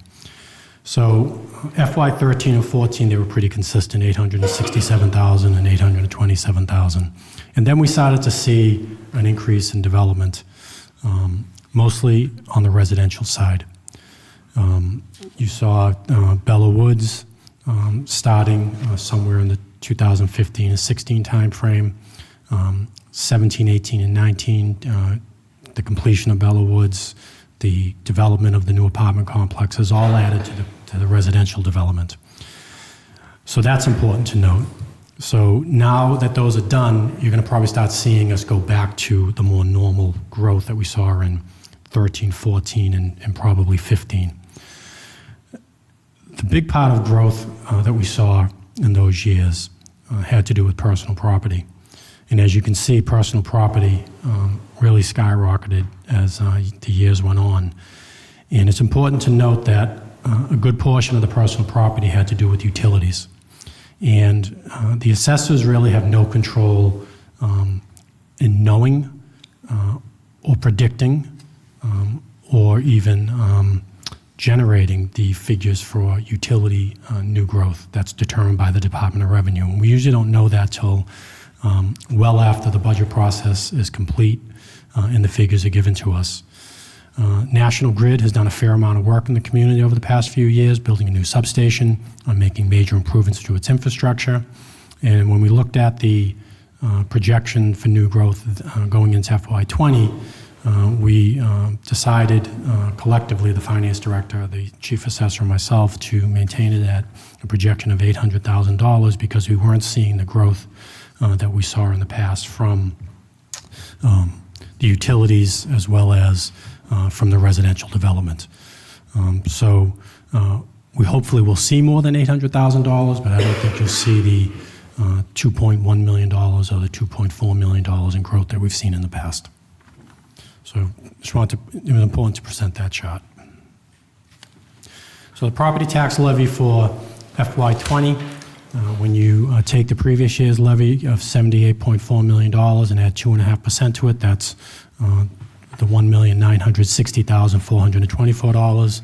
And then our new growth projection of $800,000, which again is well below what we took in FY19, but we believe there are extenuating circumstances for growth in the past few years. And that gives us our levy limit projection of $81.1 million. Again, an increase of $2,760,424, approximately 3%. And then when you add our debt exclusion in, that brings our levy up to $90,044,898. And as you can see, we have a fair amount of money in debt exclusions. And that's made up mostly of 50% of the sewer debt. That's made up of the high school, That's made up of the fire station, the $15 million that was recently borrowed, and has some other buildings in town that are coming to the end of their debt service, but those are the bulk items in that number. And just for the new growth, the factor of projected of $800,000, you know, I know our, as a town, as a business leader, as you are, I know we're conservative with that number. I can see residents saying, wait a minute, 2.1 million, now we're dropping down to 800,000. Are you kind of still on the side of super conservative, somewhat conservative, or, because that's a big discrepancy when we say, hey, listen, there's new houses everywhere, that number could be a little bit higher, because I could see residents saying, wait a minute. Yeah, no, that's a good point. The answer to that is we took a look at it. We looked at what we knew for data. The data that we had in front of us now didn't even get us to $800,000. Okay, and that's without the utilities. So we knew we were below this projection. We hope to be at the 800. We hope to be a little bit higher. But in the previous years, when you saw $2.4 million and you saw $2.1 million, back to the other slide, look at the numbers we took in for personal property and look what those numbers were from the utilities. And we just don't believe we're going to see that in FY20. Also, look at the numbers you see in residential growth in 18 and 19 of 886,000 and 1,064,000. Those are the apartment buildings. And those are the completion of Bella Woods and Fraser Lane. Those aren't going to be there in FY20. So that's for the reason why for the drop. And what people need to understand is that this isn't like revenue we'll talk about in a few minutes under local receipts, that you can look at a 5-year average and say, well, you're taking in X amount of dollars because of this fee or this revenue. This truly is fluctuating based on development and the economy. And you just can't take last year's number and think you're going to get it the next year. Okay, no, it makes sense. When do the actual numbers for new growth become available? Is it the July, August, September timeframe? Yeah, so right now, everything that was assessed as of January 1st, the assessors will go through and work through over the next 6 months. Then we'll get information on the utilities sometime June or July, I would think, maybe August. And we don't see a certified new growth number probably till August, September, from the Department of Revenue. And a lot of times, you know, and this has happened to our assessing department, we'll send to the Department of Revenue a number that we think is the number for certified new growth, and they'll say no. They kick it back and say it's lower. So that's why sometimes even what we think it's going to be can change. So it really is going to depend on how the Department of Revenue reviews the numbers we send in. Okay, I mean, simply put, it makes no sense to advertise that number as higher, or we can get in big trouble quick. Yeah, I mean, I think, you know, when it comes to this budget and the budget process over the last 10 years that I've been involved in, the approach really has been, you know, don't spend money you don't have. Precisely, yeah. Okay, let's wait until we know we have it, and then we can go back to town meeting and adjust to address priorities that we couldn't fund. And from my standpoint, you know, if we say, you know, let's make new growth, you know, $1.5 million, and it doesn't come in at $1.5 million, in August and September, we're cutting the budgets, okay, not increasing budgets. And you're cutting the budgets 2 months into a fiscal year where departments have already started spending a bulk of their budgets. So it just doesn't make any sense to do that. So I'd rather take the approach of not spend unless we have it. Okay, I think it's a very good explanation for the board and for residents alike, so thank you. So this is the property tax levy going up, the $2.6 million. And each year there's a question presented, what does that mean to the taxpayer? And this next 2 slides go into that a little bit more. As I mentioned, the overall increase is 3%. So the first question we will get is, how can you go up 3% when you're only allowed to go up 2.5%? Excellent question. One of the more confusing statutes that ever been put on the books. We're allowed to go up 2.5% of the previous year's levy limit, but when you add new growth in, that adds another 0.5% to get us to 3%. So it's too bad they didn't change the title of the statute, but it is Proposition 2.5. So if we look at the increase in the levy and what it would mean to the average tax bill in FY20, we're looking at an increase of $193. And what this chart does, and I'm going to go into another chart in a second, this gives you history of our tax rates. It gives you a history of our levy limit, how much the levy has increased in each of the years, mostly because of new growth, in addition to the 2.5 limit. But people are always concerned, okay, what's this budget mean to the taxes next year? So when I go to this slide to narrow that chart down, it's important to note that this is based on the levy going up $2,625,118. So I want to stress that. That's as of today. This could be different in the fall by the time we set the tax rate. This is based on the current values remaining the same, that the average house remains at $404,000, the average condo at $307,000, and the average commercial at $773,000. And that the split between commercial, industrial, and personal property remains at 1.55. The Board of Selectmen could change that. They could increase it, they could decrease it. So this snapshot, and I need to stress this, is if everything stayed the same today, which we all know things change. So based on everything staying the same today, this budget, this levy increase, would have an impact of $193 to the average home. It would have $146 to the average condo and $642 to the average commercial, industrial, personal property bill, or the average commercial bill.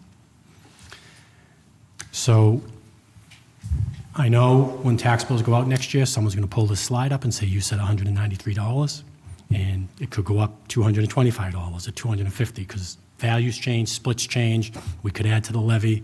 This is a snapshot of everything staying the same today.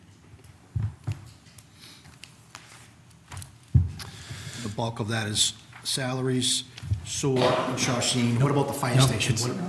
So the fire station is in the debt exclusion. Okay, thank you, okay. Sewer is in the debt exclusion. But the $2.6 million increase, the budget increase, is mainly salaries, retirement, those are the big items. Cherishing Tech. Okay. And actually, for the size budget, Essex Aggie had a good size increase in their assessment. And we'll go through that. So then there's always the question or discussion of, and rightfully so, a concern about taxes increasing. What about not increasing taxes? What if we didn't increase taxes? How would that look? So if there's a no tax increase, to achieve that, you'd have to not increase the levy to $2,625,118. Okay? That's the first thing you'd start by doing. If the levy doesn't increase that amount, then the recommended town and school budgets that are presented tonight have to be reduced by that amount. As I mentioned, the total budget is $113,714,982. It's important to note that of that amount, $52,849,125 of the recommended budget is made up of town and school salaries. It's also important to note that the budget being presented tonight does not add any new positions. The only thing it does, it takes a part-time position and makes it full-time in the Veterans Department. But there are no new positions. So if you want to cut salaries, you'll be reducing services and you'll be laying off people.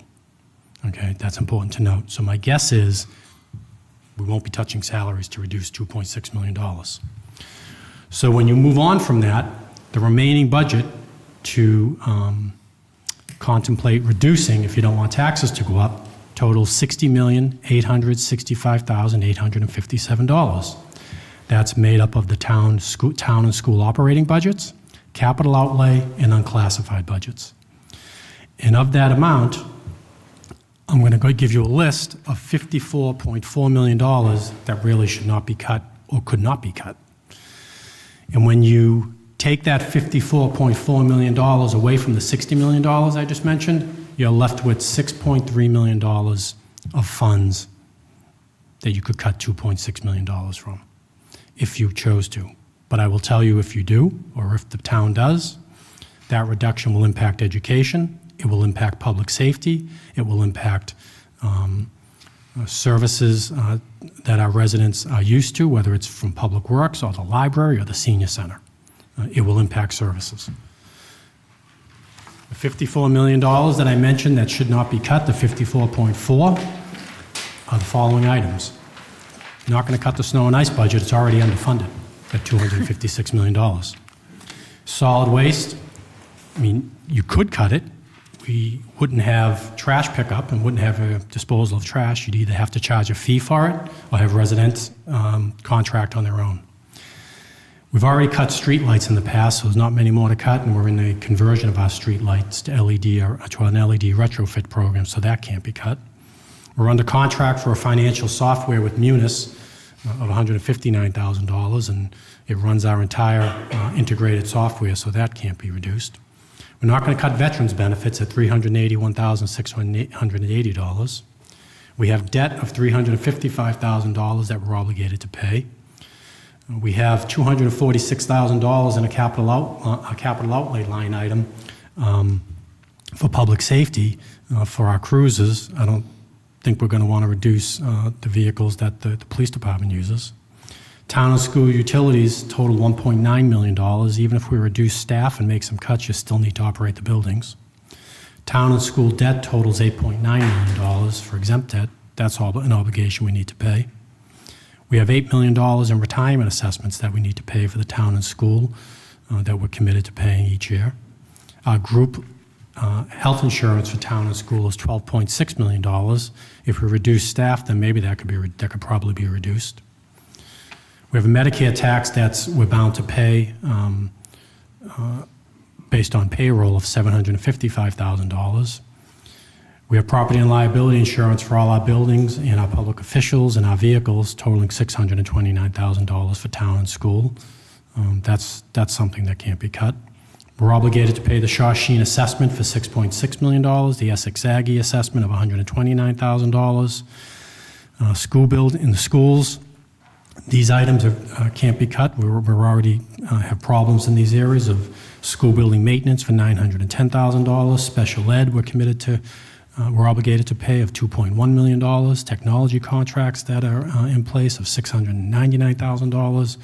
Transportation for busing, $3.3 million, and out-of-district tuitions, $3.6.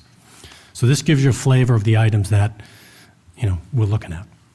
When people talk about cutting the budget, no tax increase, and it's important to not only outline these items, but to stress that these are the major parts of our budget in the operating budget, in addition to salaries. And when you look at the list, it really is a lean budget. We're not looking, there's nothing here that I would say is a luxury of any means. They're all necessary. Okay, cool. Mr. Ronick?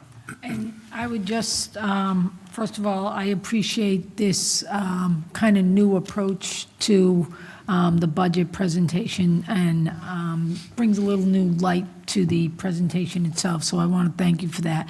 But I just want to remind residents, when we're talking about salaries as well, we have just, if I am correct in my memory, we have just finished all of our obligations with our collective bargainings, and we came in very conservative numbers with those contracts. So we have not been, when we're talking about salary increases, we're not talking about large salary increases to our workforce. They're very modest, and I would say the average was about 2%. The last fiscal year was, this fiscal year is 2.5, next year is 2.25, and the year after that's 2.25. To Ms. Stronach's point, I definitely love this view here of if you don't, ... The flip side is, Mr. Montori, because we know we're going to get it on the board, is around free cash, or when free cash is certified, or the stabilization fund or revolving funds such as water, sewer, cable. Do we look at, hey, something, we have a couple additional dollars in those buckets, I call it, those budgets. Can we allocate some of those dollars, AKA give it back to the taxpayer, and chop that cherry tree of $193 per household down? So just, can we explain kind of? The issue with that, and I guess I'm making a mental note to myself to add a new slide next year. Making it work. Making it work. So what that's going to do is, so when you go to this levy and you want to reduce that levy by $1 million using free cash, whatever money may be available. That's a one-time number, okay? So you use the free cash, you reduce that levy from $90 million to $89 million. You give everybody approximately, I don't know, $50 to $75 reduction in their taxes. Well, next year, the budget's still $113 million, $114 million. That million's not there anymore because you used it the year before. Now you're going up the 2.5% plus new growth, plus the $1 million you got to factor back in. So the residents now get a big jump in 1 year in taxes. So it's truly a one-time number, and you're just going to give them a bigger increase the year after. Set back. What about the other side of that sword is, if we do have additional dollars and we certify that free cash, and typically in October, we're actually going to use those monies, those dollars for capital items, correct? Right. So, I know free cash is a big issue, and they think we're squirreling money away and have all these little slush funds and wish lists and so on and so on. But the reality is this, and it's not in this budget tonight, this is just a general fund operating budget. In 3 weeks, when I present the capital budget, we're not going to have near enough money to do the things we want to do in capital. Mr. Crapman has talked several times tonight about sidewalks. Biggest issue in town? Is that safe to say? Where's the money coming from? It comes from free cash. It comes from the stabilization fund. That's where it comes from. So if you want sidewalks, you want drainage repaired, you want your roads repaired, you want vehicles to plow streets, you want things like that, it comes from free cash or the stabilization fund. We're going to probably spend close to $1 million, maybe more, from the stabilization fund this year to address projects and equipment. The plan usually is normally to replenish those items in the fall with free cash. We use free cash in the fall to address projects that we weren't able to fund through the stabilization fund or by other means in May. They're all needed. I don't think there's any of you that haven't talked to residents or go through this town that don't believe we shouldn't be improving our drainage and our roads and our sidewalks and our streets in general. And that all comes from free cash, all comes from the stabilization fund. The other thing is free cash fluctuates greatly. It went from 5.5 1 year back down to 3 point something. It's just not a given every year. And the more we increase our revenue projections, the tighter free cash becomes. That's awesome. I mean, I think that response is for the residents, that's the question we get. You know what I mean? Like you said, everyone, we have all this secret money.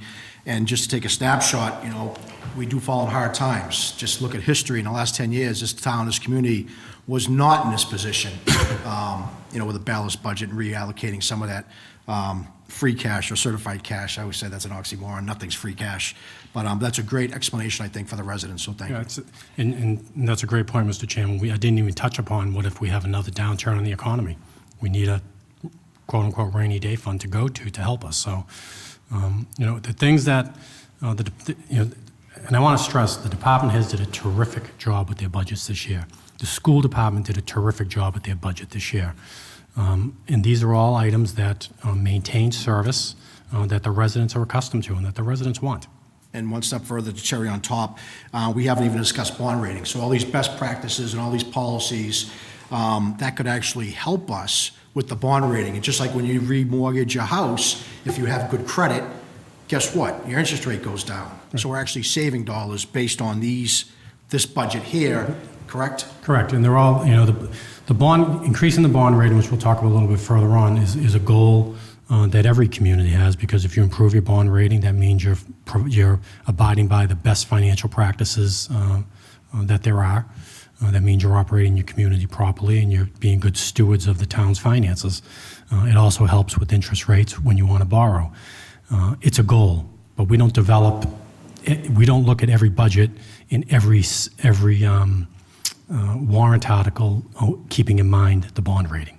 It's a goal we have, and it's just part of our financial practices. Okay. Perfect. Thank you. The next revenue source is state aid. This is our second largest revenue source. We level fund it every year going into the budget process, $16.8 million. It's increased each year by a couple of $100,000 at most. We hope to have it increased, but I think we all heard Senator Feingold when he was in here the past meeting that state revenues are off. Whether that continues or not, we don't know. So it's safe to project level funded at this point. There were years past we were projecting a cut in our local aid, but right now we'll project level funding. Local receipts. This is an area that constantly comes into question about our projections, and again, this is one of those that we don't want to project funding that we don't have. In the past, as you can see, we've gone as high as $12.7 million in collecting local receipts. This is a list of them. I'm going to go through each of them individually, but the two receipts revenues at the bottom are not revenues that are normally reoccurring. They are one-time revenues that get classified and allocated to those accounts, so we never project those. So we're projecting local receipts to increase $121,829. And again, as you increase this revenue, these receipts, it does squeeze the amount of free cash you get each year because the surplus you have at the end of the year is less. But as you can see, we took in $12.7 million in FY17, and then in FY18 we took in 11.4. So we went down in our actual collections. So you always need to be careful in how you're going to project. A big part of that was $995,000 in non-recurring revenue, dropped to $79,000. So going through these individually, motor vehicle tax. This is a tax that's imposed on our registered motor vehicles within the community under Mass General Law, Chapter 60A. It's based on $25 per $1,000 in value. This is our largest revenue source. We're projecting that to be to increase just a little bit, about $4,524 over the 19 projection. It is less than what we took in an FY18, but the projection is based on a 5-year average. And again, you don't want to be at your full projection. You'd rather be under your projection as cautionary, just in case they don't come in. Meals tax, this is the tax that's imposed 0.75% on the gross receipts of a vendor for sale of restaurant meals in accordance with Mass General Law 64L. We adopted this statute in 2016 to assess the 0.75%, bringing the meals tax in town to, from 6.25 to 7%. This is also based on a 5-year average, and we are a little below projection, our actual receipts in FY18 by $47,000, but we're above our 19 projection by $27,000. Hotel-Motel Tax, this was another local option that was adopted, increasing our local motel tax from 4% to 6% for stays at our hotels, motels, and lodging houses in accordance with state statute. The projection is based on a 5-year average. Again, the FY20 projection is $91,000 over FY19's projection, but under the FY18 projection by $110,000. Other excise, this is a boat excise, it's a nominal amount. We used a 2-year average for this. This is just for an excise tax similar to motor vehicle on people who own a boat in the community. Penalties and interest on excise. This is late payment of fees and taxes and fees in accordance with Mass General Law. We did, in this projection, I used 90% of the FY18 actual. The 5-year actuals just fluctuated too much, and if I did the 5-year actual, it would have been over the actual collected in FY18, which I didn't think was realistic. So we did 90% of the actual collected in 18, given a 10% gap. Payment in lieu of taxes. This is between a municipality. These are taxes by agreement between a municipality and an entity not subject to taxation. These agreements with us are primarily with the Housing Authority, and based on our agreements, we're projected to take in an FY20 the $15,997. So that's based on our actual agreements. Charges for services. This is for ambulance services. This is another large portion of our revenue. We charge 200% over our 2018 allowable rates for Medicare. The projection for FY20 20 is based on a 5-year average. Mr. Montori, for this one here, we talked about the state hospital earlier, so it looks like we're making money there, 1.24 million. Does that consider, I'm not sure we're making money because, well, that's what I'm saying, manpower, gas, yeah, by maintenance? the time you deal with the cost of manpower and all the other items that go into providing the service, we're not sure if we're making money or not. It's a service we provide. But do you think that could tie in potentially to the state hospital as an example? Yeah, right now, we do get $90,000 for the ambulance service that we provide up there, so they do give us some funding that the chief has used for his operations. It would probably deserve more based on the calls we have up there, and the police department has calls up there, and they should probably get some funding also, but right now, we get about $90,000. Okay, perfect. I see Mr. Robinson out there, Representative Robinson. Wink, wink. All right, very good. Fees, these are fees charged by departments for service, such as our police detail administration account. We get 10% on all our police details, any sailor weights and measures, fire inspections, records reports. Again, because of the fluctuation in these revenues in the past and how funds are allocated to these accounts in the past, using a 5-year projection wasn't realistic, so we took 90% of FY18's actual revenue as a projection for FY20.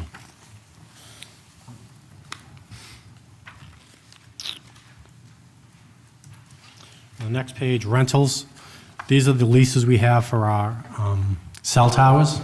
So these are based, so the projection is based on what we believe the actual revenue will be coming in from these agreements for wireless communication carriers that are on town land. Other departmental revenue, we don't project any longer. The funds were allocated and classified to other areas. License and permits, this is another area that's fluctuated over the years and was really based on development. A big portion of these fees are for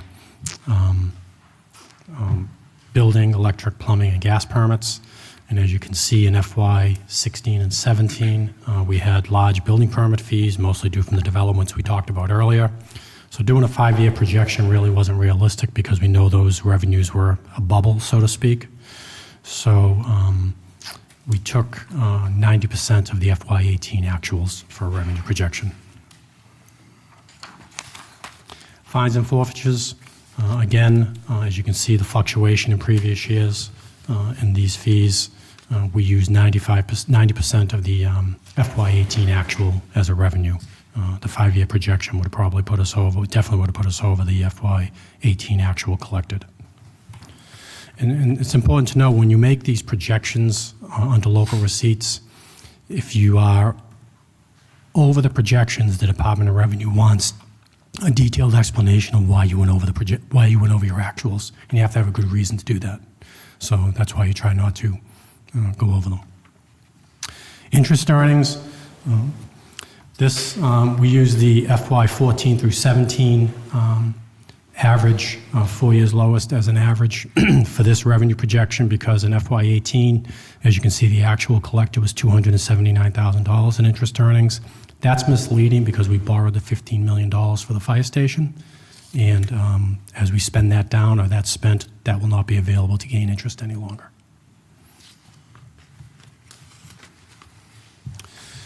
Medicaid reimbursement. This is SPED Medicaid reimbursement that we receive each year.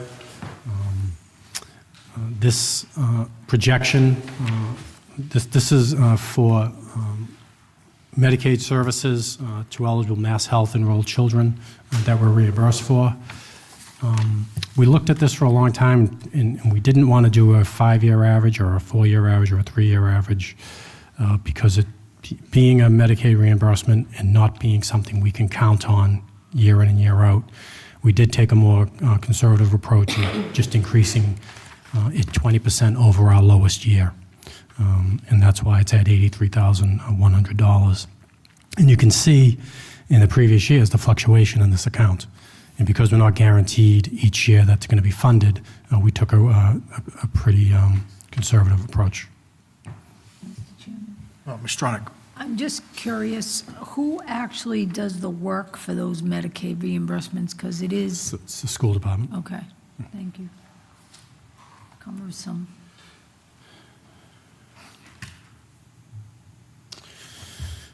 So those are the details of each of the local receipts. Just to go back, we don't do any projections for the recurring revenue or the non-recurring revenue because it's usually one-time revenue.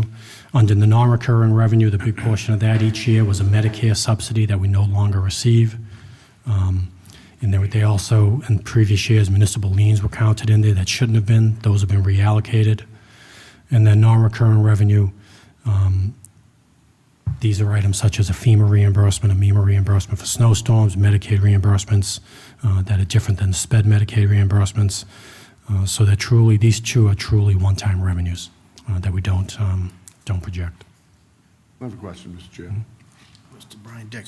So I'm back up on the SPED medicated reimbursements. If it's projected 83,100, if it comes in at 85, what happens to that difference? The difference, it will close to free cash. Goes to free cash. And that's with any of That's the with any of these. projected revenue? Yeah, that's with any of these that have a surplus, they're netted against any of these revenues that have a deficit. Yep. And the balance, the balance is closed out to free cash. Thank you. Thank you, Mr. Chair.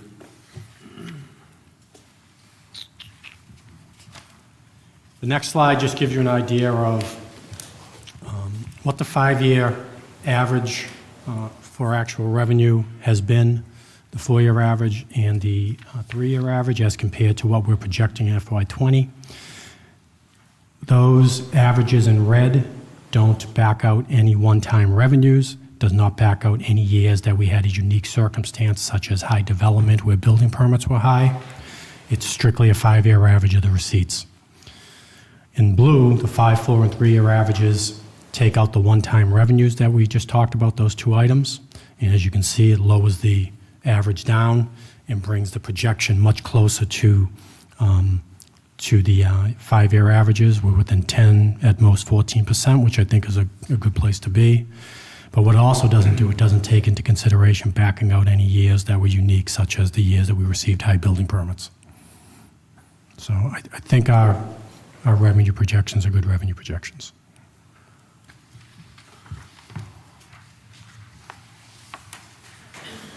Last item for revenue, under other available funds, this is just a benefit we get to take in for the teacher deferral. And again, this ends in 2023. So as you can see from the bottom line, we're a balanced budget based on the revenue and expenditures. This graph just gives you an idea of what makes up our revenues. 76 in FY19, 76.7% was made up of property taxes. That bumped up just a little bit in FY20 to 77.2. Local aid actually decreased a little bit, and our local receipts increased a little bit. Excuse me, Mr. Chair.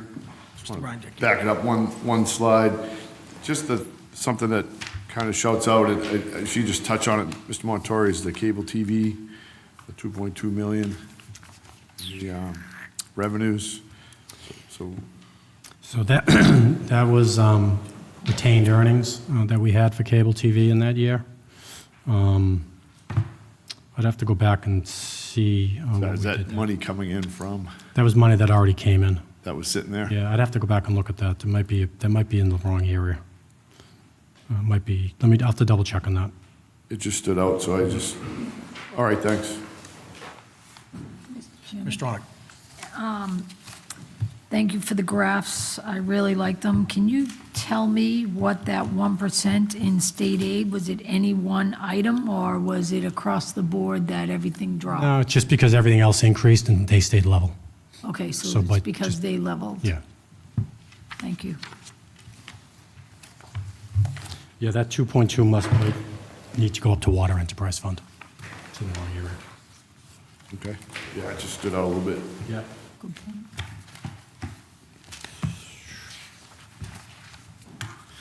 So again, a recap of just a summary of the appropriations and the revenues that make up a balanced budget.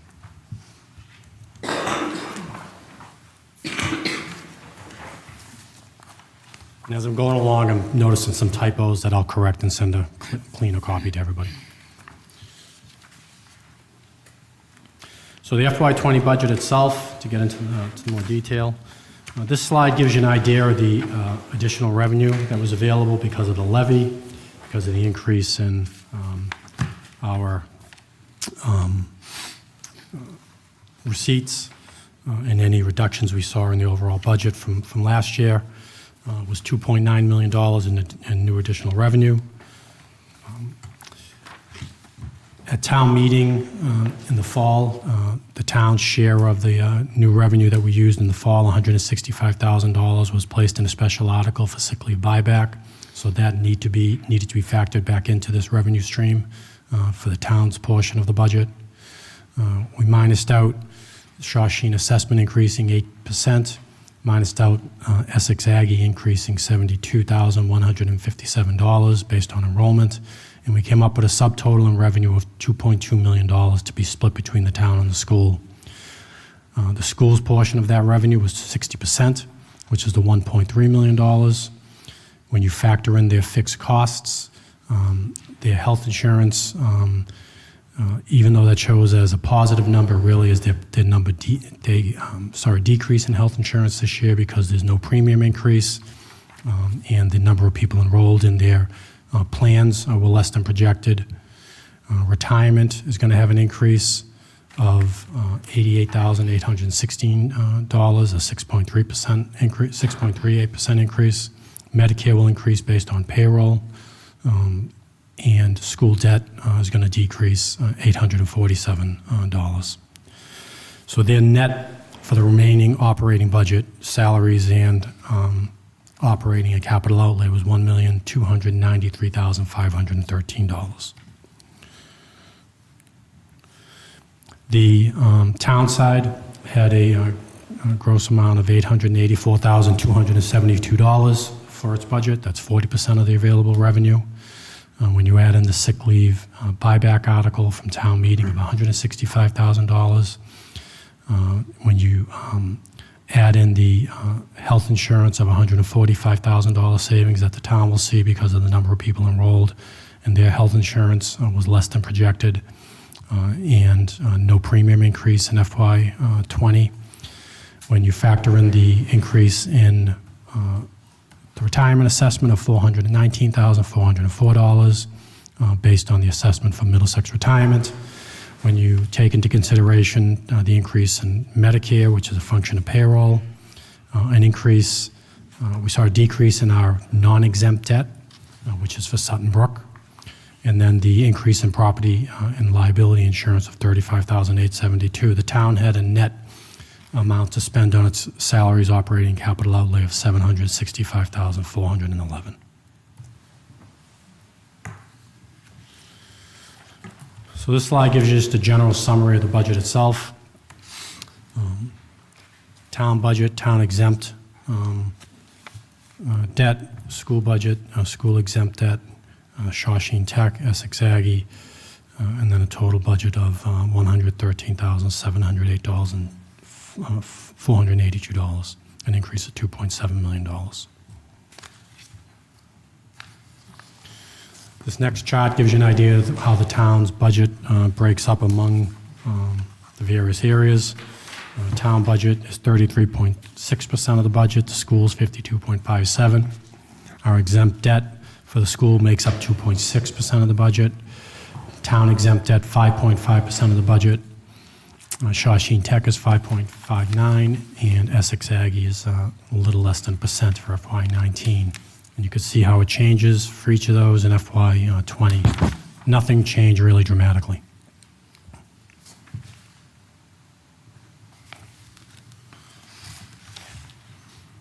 And again, this is just a breakdown of various components of each of the budgets for the town and school. As you can see, the biggest portion of the budget's is salary, then operating, but then the next areas, health, retirement, and exempt debt make up a large portion of our budget. But just retirement and health alone over the last few years make up 18% of the budget, and those are fixed costs. Ms. Stronach? Oh, I'm sorry, thank you, Mr. Chairman. Can I just go back for just 1 second? You made a comment earlier, and I think it's showing up on the graph about the school and the general fund, where Essex Aggie, even though you said that there's not a jump, that had a considerable jump. It did, yeah. How many additional students would that account for? You don't have the numbers Yeah, tonight. I can have that by the end of the meeting, but we didn't anticipate, we looked at the enrollment 10%. last year, and there were a fair amount of students graduating, and there were no new freshmen at the time. But it looks like it jumped to 7 students, and which increased by about 5 students compared to what we thought. Okay. And you're not anticipating a jump from Cherishing Tech? 8%. Okay, It's an 8%. thank you. Appreciate that. This next slide is just the town budget, and this includes with exempt debt, increased $1,084,890. So this gives you an idea of the different categories of the budget that increased.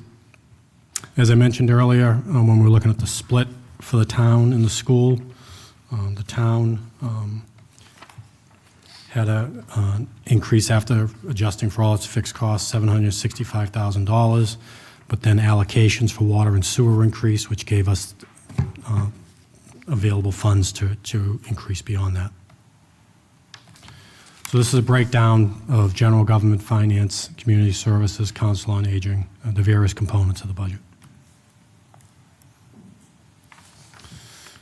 And again, this is just the town budget. Gives you an idea that 40.8% of the budget was salary in FY19. That bumped up to 41.1% in FY20. Exempt debt went down a little. Retirement went up a little. Health insurance went down a little bit. But a bulk of the budget is made up in salaries.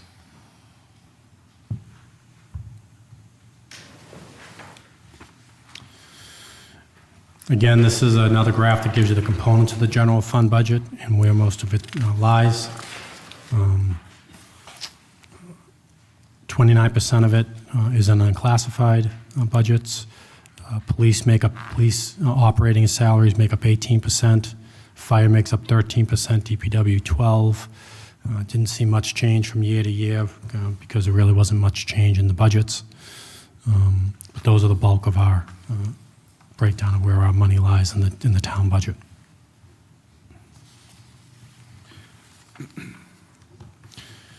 So when breaking down the town budget in more detail, and this is without exempt debt, the budget increased $1,049,272. We saw an increase of $601,760 in salaries. That made up of the cost of living increases and salary increases, longevity, step increases, and other contractual obligations. That totaled $513,537. As I mentioned, the veterans agent clerk moved from part-time to full-time.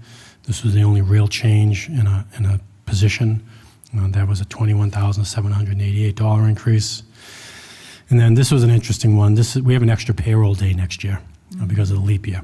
So we needed to add $66,435 to all our budgets to pay for that 0.2 days, or 0.2 week. There were reductions in other department salaries that offset some of these increases. We had decreases in some department salaries because new hires were making less than the person that left the position. So that's important to note. We had adjustments in our water and sewer allocations that helped fund the budget that I'll go over in a few minutes. But it's important to note there are no new positions in this budget. Operating increase, $287,196. On the general government side, that category had an increase of $26,976, mostly in the areas mentioned here. We have the contract for Social Sentinel threat alert software that allows the town to monitor any threats on social media against the town. That's $18,500. And then the computer services department, we increased annual computer replacement. We increased that $6,500. And then, without going into all of them, the rest detail, increases throughout each of the categories. As you can see, no major items stick out. The police department had a $60,298 increase, a bulk of that being for new tasers that are needed for the department. In the past, we bought all the tasers as a one-time expenditure. That's not something that can be done any longer. They need to be leased on purchased over a 5-year period with the company that we purchase our tasers, so that's a big part of that increase. DPW, $35,252. Their increase, they saw some decreases within their budget, but a bulk of their increase is in gas and diesel fuel increasing next year. And then the biggest increase in our operating budget was solid waste collection and disposal. That's increasing $145,320. The contract with Allied Waste, who picks up our trash and recycling, that increased $63,000. Where we dispose of our trash at Covanta, our per ton cost increased $18,988. But the big increase in this area is we're now paying for recyclables to be disposed of, where in the past we would get a revenue from it. We're paying approximately $14,000 a month to get rid of our recycling. So we need to increase this budget. We'll probably be short, we'll definitely be short this year, and we'll have to adjust. But the cost of getting rid of recycling has increased dramatically. Mr. Montour, is that across all towns and cities across the Commonwealth? It's in all towns in the entire country. So it's everywhere. We are partners with Tewksbury and Burlington as a regional contract, and they're having the same issue. But we're doing better than most towns because in our new contract, we cap the cost at $60. So some towns are seeing that increased well above $60, but we negotiated a cap at least. Okay. So.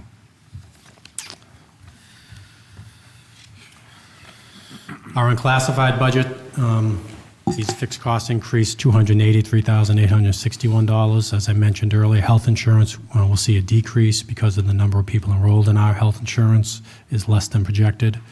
We're going to see a 0% increase in the premium, 5% increase in MedX, and a 3% increase in dental.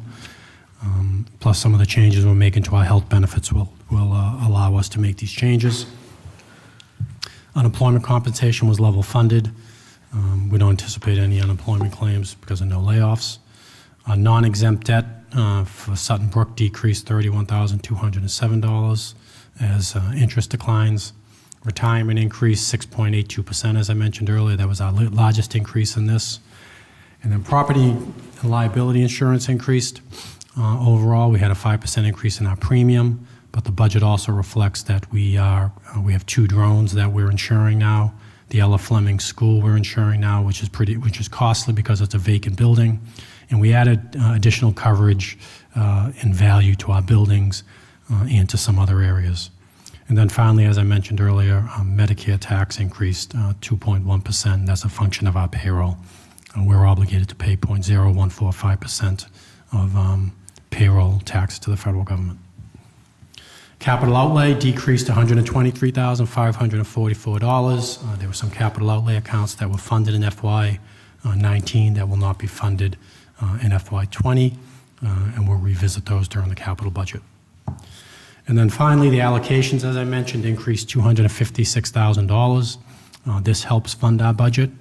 In the general fund, water enterprise allocations increased to $191,195. Mainly in 2 areas.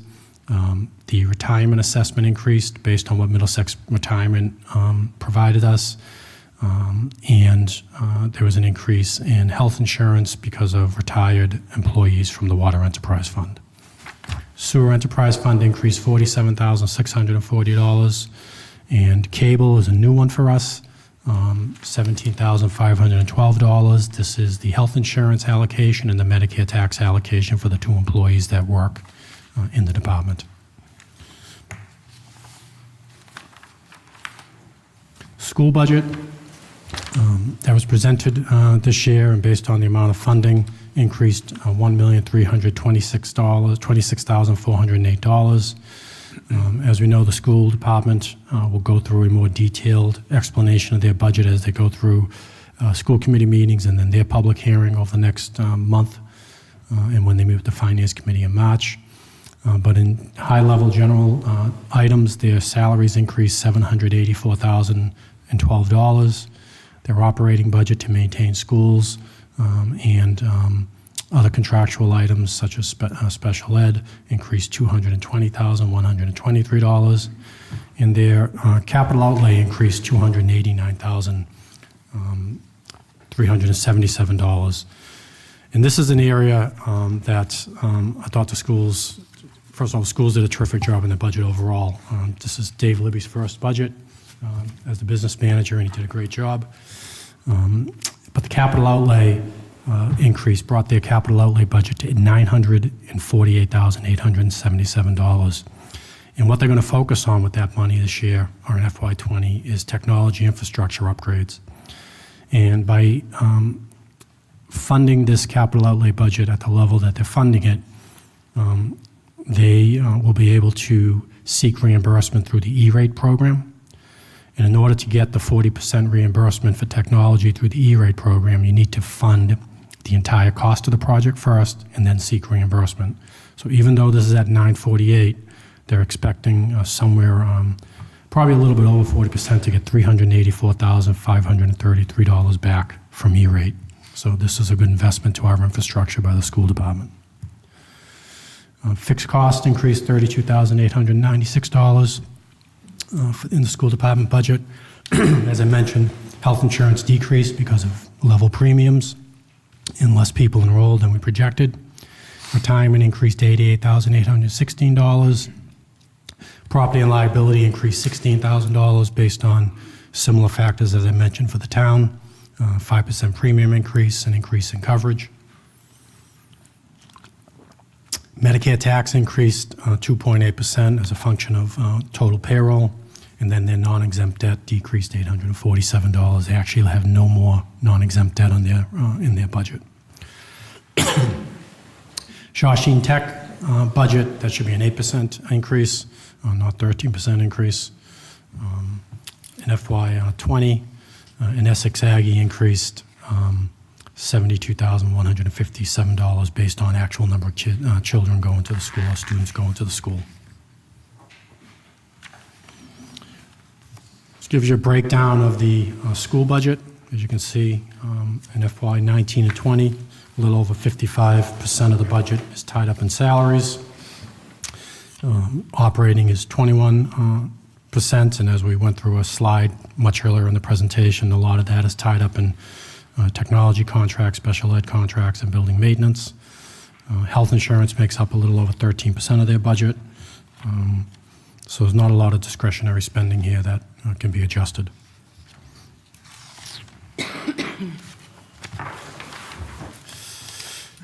So just a review of a couple of things. I just want to go back over the current budget that we have in FY19. When we came into FY19 last year and then again in the fall, we added additional staff to our staffing and operating funds to our facilities and grounds department. We added staff and operating funds to the DPW. To the police department, we added staffing, overtime, and operating. Same thing with the fire. The schools added staffing and operating.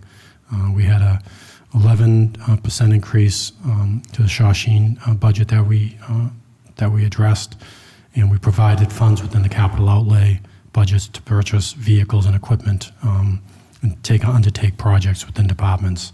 And that was all in the FY19 budget. The FY20 budget, I mentioned all the things we were adding. These are the items that weren't funded, that if funding becomes available in the fall, we'll try to address. And this is not the final list. What happens once the budget's finalized, the departments still have, 6, 7, 8 months to go before they realize that there are some things that needed to be funded that wasn't funded. Emergency items come up, projects come up that weren't identified for various reasons. But what we know today, additional staffing and operating funds for the DPW is a priority that wasn't met to maintain roads, sidewalks, trees, and drainage. And the item I want to point out mostly there is, drainage and trees. We have a long list of drainage issues and trees that need to be addressed in the DPW that we just can't get to because of manpower and operating funds. And those two stick out the most when you look at the budget. In the police department, the chief had asked for a priority list to add 2 school resource officers to the elementary schools that we weren't able to fund. He also asked for additional overtime based on what he has spent in the past that we weren't able to increase. The fire department, the fire chief asked for 2 additional firefighter EMTs to allow for operating the 3rd ambulance more often than it currently is operated. Also asked for additional overtime, again, to help operate the 3rd ambulance, but also because of just the funding needs of the department. Council on Aging, they have some funding priorities that weren't met. The director was hoping to have the van drivers that we currently fund through the formula grant put into the budget, allowing the formula grant to be used more towards programs for the seniors. We weren't able to do that this year, or currently in this budget. Council on Aging Director also asked for a part-time transportation coordinator because the vans that we're running are being used quite often by the seniors, and having someone manage and coordinate the transportation would be key. That was not a funding area we were able to address. In general terms, the school department was looking for additional staffing in the department, as well as operating funds that we weren't able to fund. And then funding in town school capital budgets in general, again, will be pushed off to the capital budget or to warrant articles or even to next year for various projects. This next slide is something I'm never comfortable doing because projecting out 5 years is difficult. And I know this slide will come back to haunt me some year. But this gives you just a snapshot of where we could be over the next 5 years. As far as a projection of revenues and expenditures, we're okay for the next through 2023, and then we start to see a decline.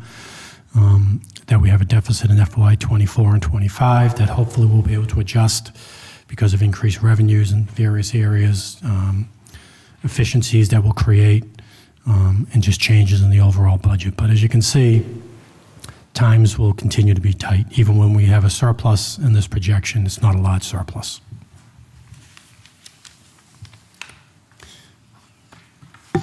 And then, as I usually like to go through, just some of the financial items to monitor in the future. State aid, as usual, we'll monitor. State and county charges, we'll continue to monitor. Biggest charge that we see is the charter school assessments, and our reimbursements for the charter schools is nowhere near what the state had committed to early on. Federal budget and federal requirement changes, whether it's stormwater issues or other requirements under health insurance. We continue to watch the federal budget. Right now we don't have one, I don't think. So it's just difficult to understand where that's going to go. Cherishing Tech assessment, we saw a large increase last year, another large increase this year. We're seeing impacts of the new high school in Bill Ricker. The number of students in Bill Ricker that were going to Cherishing are now staying in Bill Ricker. So that impact trickles down to all of the other communities, so we need to watch that. Unfunded liabilities such as retirement and OPEB. Our retirement liability, unfunded liabilities, approximately $99 million. OPEB, we've continued to reduce at $62 million, but obviously we want to maintain funding those. The stabilization fund, as I mentioned earlier, will use part of the $4.6 million we have in there now at the May town meeting to fund equipment and projects. But as we use it, we need to be committed to replenishing it in the fall with free cash and try to stay at a goal of 5% of the total budget, which will be about $5.6 million in that fund. As I mentioned earlier, and I think the superintendent, the director of public works has talked about this quite often, the EPA stormwater permit compliance is going to be a major issue for us as we move forward. How we're going to fund those initiatives, whether through a utility fee or through the budget, is up for question, and that'll be coming forward in the next year or so. Capital improvements, even though tonight we didn't discuss the capital budget, We're always conscious of the capital improvements that are needed in the community for roads, sidewalks, drainage, and buildings. In buildings, when we mention buildings, the DPW facility is yet to be addressed. We haven't even come up with a plan on how to do that, and it's going to be a major factor in our future capital budgets. Snow and ice deficit, our snow and ice budget is well underfunded, $256,000, doesn't get us too far before we hit some major storms. And we put the bond rating in as an issue in here. Again, this is a goal to get to AAA. It'll be good for the community, and there are benefits to doing it, but the budget wasn't built to get to AAA. It's a goal of the administration. Now, this slide is not in your packet. This is something I dropped in after I printed this presentation, and it was a last-minute drop.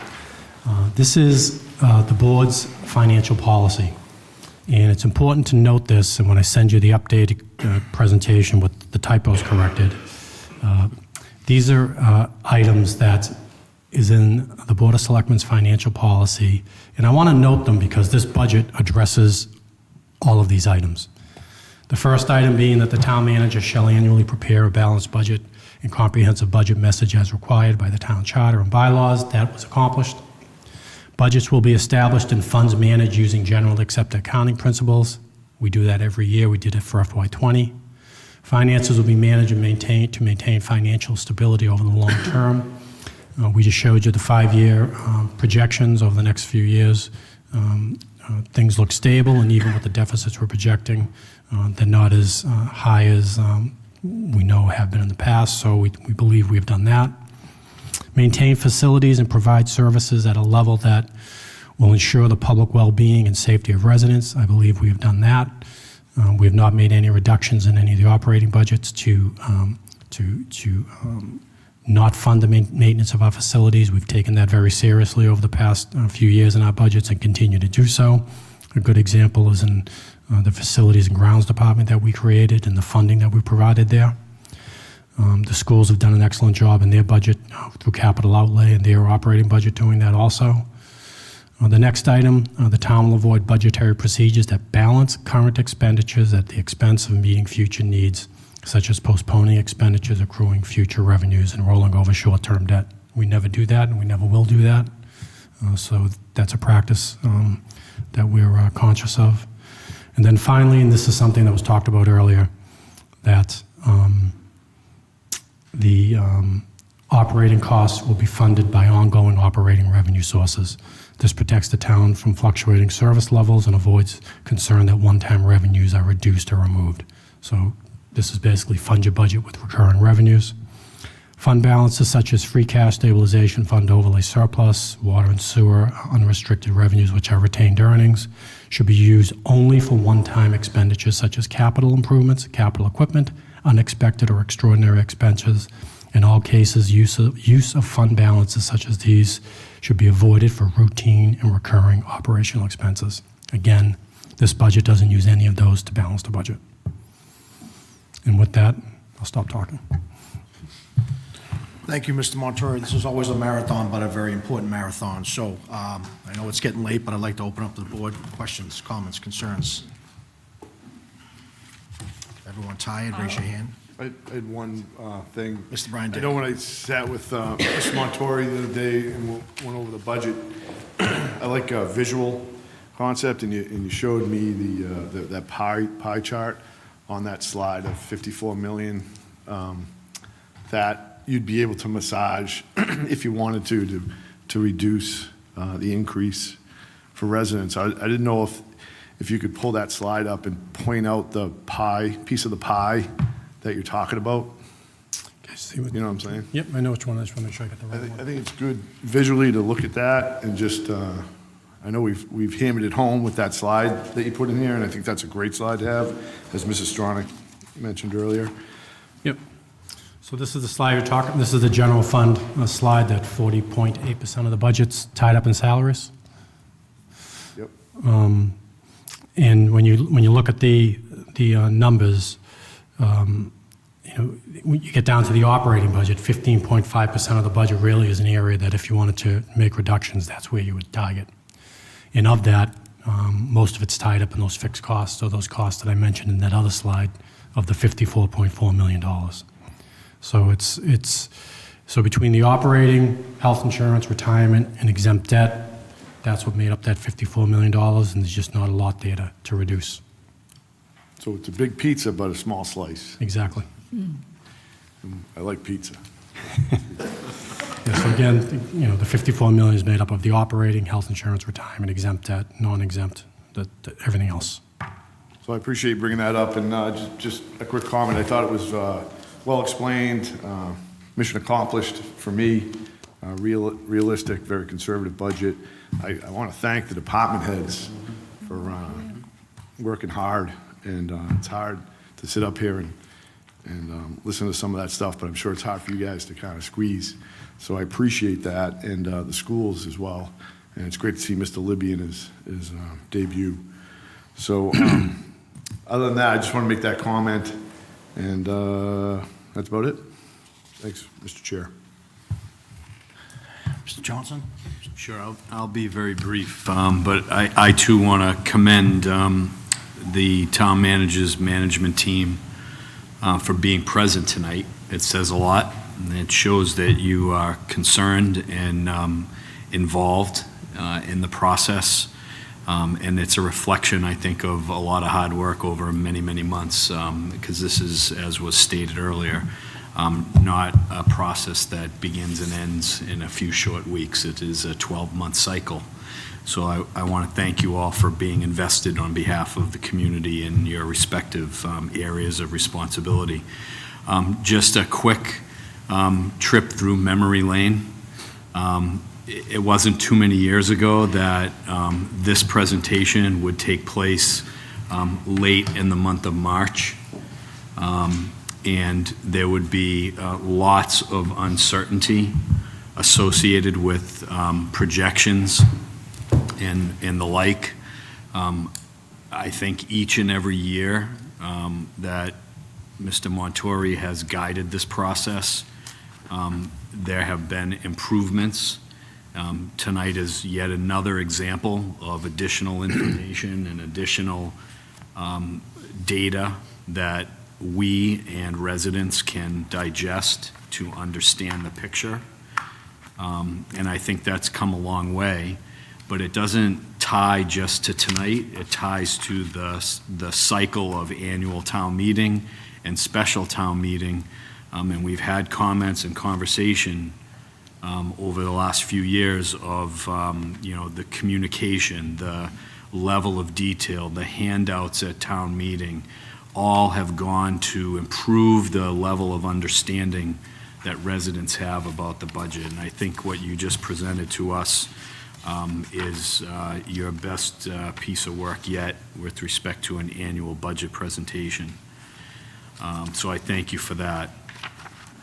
The last two comments I'll offer are, we had Senator Feingold here a few weeks back. I know it was referenced earlier. And some would criticize me for reminding everyone of this particular topic, but state revenues are not as rosy as were projected. So having a level of conservatism in our budget is an appropriate step for many of the reasons that Mr. Montori articulated, but also because of the level of uncertainty that exists currently on Beacon Hill. Knock on wood, we hope that changes and improves and gets back on track, and that would allow us to continue to follow a kind of finely tuned process now of addressing those adjustments in the fall when we have definitiveness about the numbers and where they settle. And then the last comment I'll make is that if you pay attention and you read the newspapers, by comparison, we are in good stead as a community. You stressed to us tonight, and I know from my review of this budget with you in person, we're not adding staff, we're maintaining a level of service that we have come to expect, I think, in my mind, and certainly that our community deserves. We had comments earlier tonight about services and capital expenses that residents want, and we need to continue to strive to get there. But if you read the newspapers, you have neighboring communities that have multiple million-dollar deficits that they're in deep discussions about cuts. The town of Westford, for example, is thinking about and wrestling with $1.2 million of cuts in their education system. We've lived that not too long ago here in Tewksbury, and we are fortunate and blessed that we don't have to do that right now. But we can't take that for granted, and I think this budget, from my reaction to your presentation, is that it doesn't take it for granted. It's built on conservative and appropriate analysis, and it leads us to a stability in our town that we have come to rely on. And I think that is what is most important for people to take away, is that there's predictability, reliability, and consistency in the services that we can provide. And while it may not be ideal, and we all could envision and think about areas where we'd want to improve and add services, this is, as we sit here on January 22, at the beginning of the calendar year, this represents a safe, appropriate, and respectful budget for our community as a whole, no matter where you sit at the table. So I want to thank you, and again, thank your management group for their hard work to bring us to this level, and I look forward to having further discussions with the community to get their feedback and their impressions, and certainly to, I assume, answer questions as we go to help make this a reality. So thank you. Very good. Ms. Stronach. Thank you very much. I appreciate the presentation and the way that it was presented tonight, because it is a different look for us this time, and I appreciate that. The one thing that I kind of want to talk about is free cash, because that is something that always comes up. And to Mr. Johnson's point about predictability and stability, I understand that. I do know that the items that you put in here, and I know that we worked really hard at looking at those items that aren't missed when the department heads get put forward, and I would just ask that the capital items that could be potentially, and I realize that it's really early in this process, but I don't want people to think that that's lacking from this presentation. We're just not at the stage yet where we're prepared to provide that information. So That's a good point. This list will grow. And it won't be about staffing, it'll be about one-time Projects. expenditures. Exactly. And I Yep. just want to make sure people understand that. No, great point. And then I know that I am scheduled to meet with you later in the week to get into the details of this, so I'm going to reserve a lot of my questions for that time. I look forward to it. And thank you all for your presentation, and thank you for the school department, Mr. Representative Robertson, and all your department heads who are here tonight and have put a lot of effort into this project, so I appreciate it. Thank you. I thank you for holding your questions. Mr. Crafton. Well, I want to thank the town manager and all the department heads. This is by far the best presentation of breaking down the cost and what we're doing, item by item by item. I mean, I know we've trying to get more information out there to the residents, try to break down the budget, but I can't imagine breaking it down any more than this, dollar by dollar, everything of where the money's going. I constantly talk to residents that come up to me and said, with all the new residents and all the new development and where's the money going? Well, you know, the services, and here's where the money is going. I mean, you can't break it down any more than this. Here's the revenue that's coming in, and here's what's being spent. Everybody wants services. Everybody wants things to be done. We want sidewalks. I guarantee you, 24 hours from now, nobody's going to be complaining about we didn't spend enough money on drainage, because it's supposed to rain for like 16 hours straight on Thursday. So the DPW, good luck to you that day. With all the snow we have out there, the fire department, God bless you. I mean, I know we had a fire over in Bill Ricker just over the line, may have assisted, and it was 3 degrees, and so God bless the firefighters that had to go out there and work in that kind of weather, those conditions with frozen hydrants and everything else that's going on. And, you know, when people are looking for services, I mean, nobody wants to cut a teacher, nobody wants to do this. I mean, it's, every department that I could see right now is doing what they have. We're not adding anything to it. So thank you all very much for doing, I know there's not one person in front of me, if I said, could you use some more money, that wouldn't raise their hand. So I just thank you for what you're doing, and it isn't like we're trying to add, we would love to add, but just the revenue is what the revenues are, and we're trying to do it the best we can with this budget. So thank you, all of you, for putting this together, and thank you, Richard, for breaking down item by item. Very good, and just short and sweet, you know, we came in front of you all 8 months ago, and we said, kind of like tap the brakes a little bit, you know, that's what the residents were asking for, and my goodness, you know, this is as fiscally as tight as a budget, and I do this in my day job, that you can review, so this wasn't a home run, it was a grand slam, but it really was a touchdown in overtime, if you know what I mean, so, tremendous work by Mr. Montori and team, and I can't thank you enough, so thank you very much. Any closing comments, Mr. Montori? Last thing, so the budget will be online, and that's every department's budget, broken down to even greater detail than what's presented tonight. I'll clean up this presentation from some of the things I saw tonight that need to be corrected, send it back out to the Finance Committee and to the board, and this will be online also.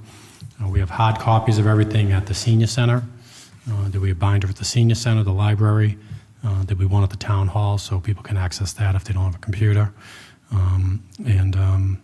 Again, we begin the Finance Committee tomorrow night. I'm looking forward to it, and they'll get into the finer details of this budget over the next couple of months.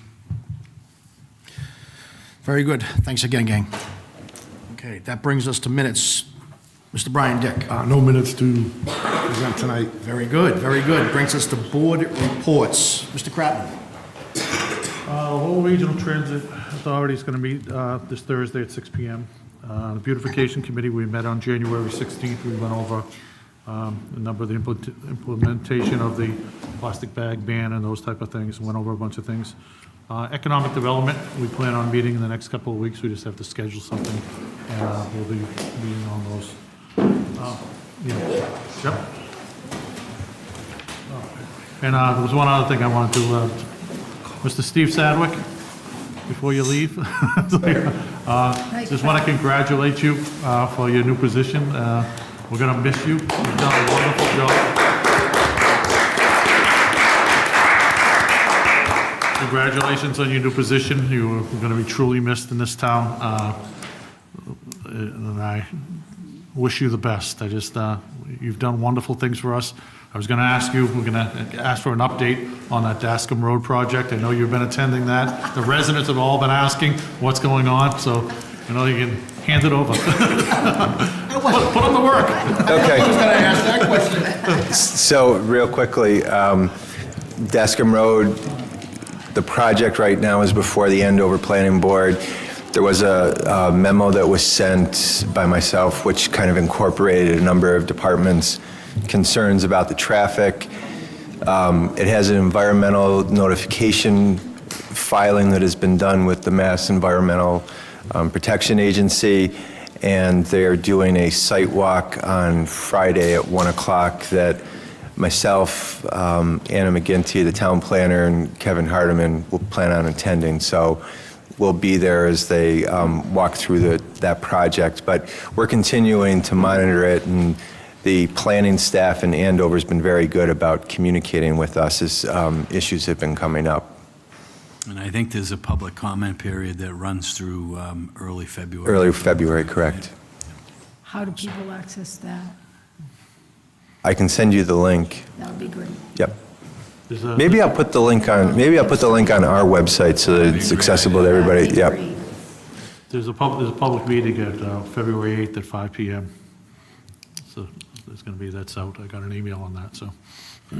Very good. Thanks again, and congratulations. You're welcome. Thank you. Thank you. Awesome, awesome. Mr. Kratman, anything else, Mr. Kratman? No, other than just asking the town manager if, at our next meeting, if we could bring something up on, like an update when we're doing town manager's thing on the Dascom. We're getting a lot of comments and questions about where we're standing with that Dascom road project and where we are, if we could just give something out to the residents on The one what we're in doing. Andover? Yeah, the one over in Andover, is where we're standing and what's going on. Perfect. Mr. Todd Johnson.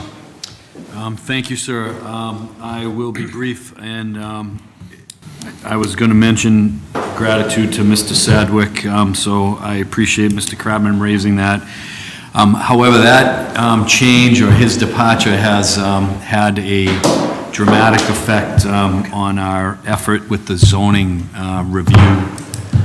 The committee met last week, and Mr. Sadwick announced to us that earlier, I think in that day or the evening before, he had been selected to be the town administrator in Littleton. So the committee spent a good portion of the meeting remapping where we are from a timeline perspective, because I think everyone at this table appreciates the integral part that he plays in the Tewksbury zoning world and planning world.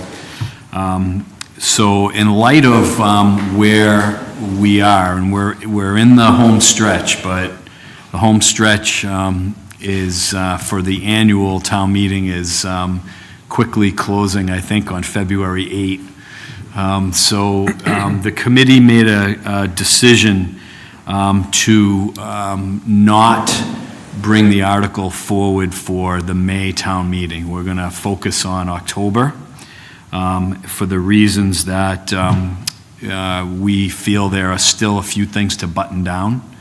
And in light of his departure, we had to recalibrate this week and next week on some things that his involvement will be critical to. And we're refocusing on those areas. And then after he leaves the employ of the town of Tewksbury, the last few cleanup items the committee will address. So our intention is to hopefully by the end of February or so have what I would say is a final draft of the zoning revisions. And then we have promised the community, and this is the key piece that we felt we did not have ample time to accomplish, we promised the community that we would have sufficient opportunity for public input and public outreach yet again. So following the May town meeting, we will begin to meet with each of the boards, the Selectmen, the Planning Board, and others. And then we will have a number of public input sessions relative to the last, hopefully, final draft. And the idea behind that would be if there's anything glaring that comes out of that input and feedback, then we would have one last opportunity with the assistance of our consultants to make any revisions. And the warrant for the October special closes roughly, the first week of August, thereabouts. This is a massive article, a lot of pages. It will cost the community a hefty sum to mail a warrant to every resident in Tewksbury. So we did not want to put it on the warrant deadline here for February to get to the point where we didn't feel it was time to go forward and incur that kind of expense. So we're trying to be cautious and appropriate with respect to that effort. And the investment of a few more months of time should make a difference in terms of public input, most importantly. So that's kind of the revised timeline that we, as a committee, voted unanimously to adopt, and we'll be continuing that process over the next few months. So I wanted to bring that to your attention. The Community Preservation Committee also met last week, and they considered a number of, I'll call them worthy projects, in my opinion. As one member of the committee, no votes were taken. It was an informational meeting, and the committee will be meeting again very shortly to take action on the number of requests. There were maybe 4 or 5 requests for various funding areas involved with lighting on Livingston Street, lighting on the East Street baseball fields, a couple of other projects that, were involved with projects that were in process. The cemetery at the Tewksbury State Hospital project, some additional funding to clean up that area, and the like. So those projects requests are being considered by the committee, and votes will be taken in advance of the town meeting warrant, and opinions will be offered at that time. So that's all I have, Mr. Chairman. Very good. Mr. Brian Dick. Nothing to add, but just a quick comment based on what Mr. Johnson said, I guess. I don't know, is there any way, through you, Mr. Chair, to Mr. Montori, that I hear the cost of the next warrant that is an issue, and is there any way to kind of be creative? I know that's supposed to be mailed out, but is there any thought into reduce, I don't know what the cost is, but, I mean, is it like huge dough? Yeah, I mean, It just doesn't make sense to do that. It could be $20,000 or $30,000 to mail it out. Maybe, you're talking a 200-page document. It costs, It's the postage. yeah, the postage and the weight of it. But We don't have to resolve it tonight. we but- thought of different ways of doing a synopsis in the warrant to mail it out, but it calls for the warrant to be mailed out, it calls for the information to be mailed out, and we just don't want to have a technicality or a resident complain that they weren't provided all the proper information. They're going to want that. They're going to want that book. They're going to want that bylaw.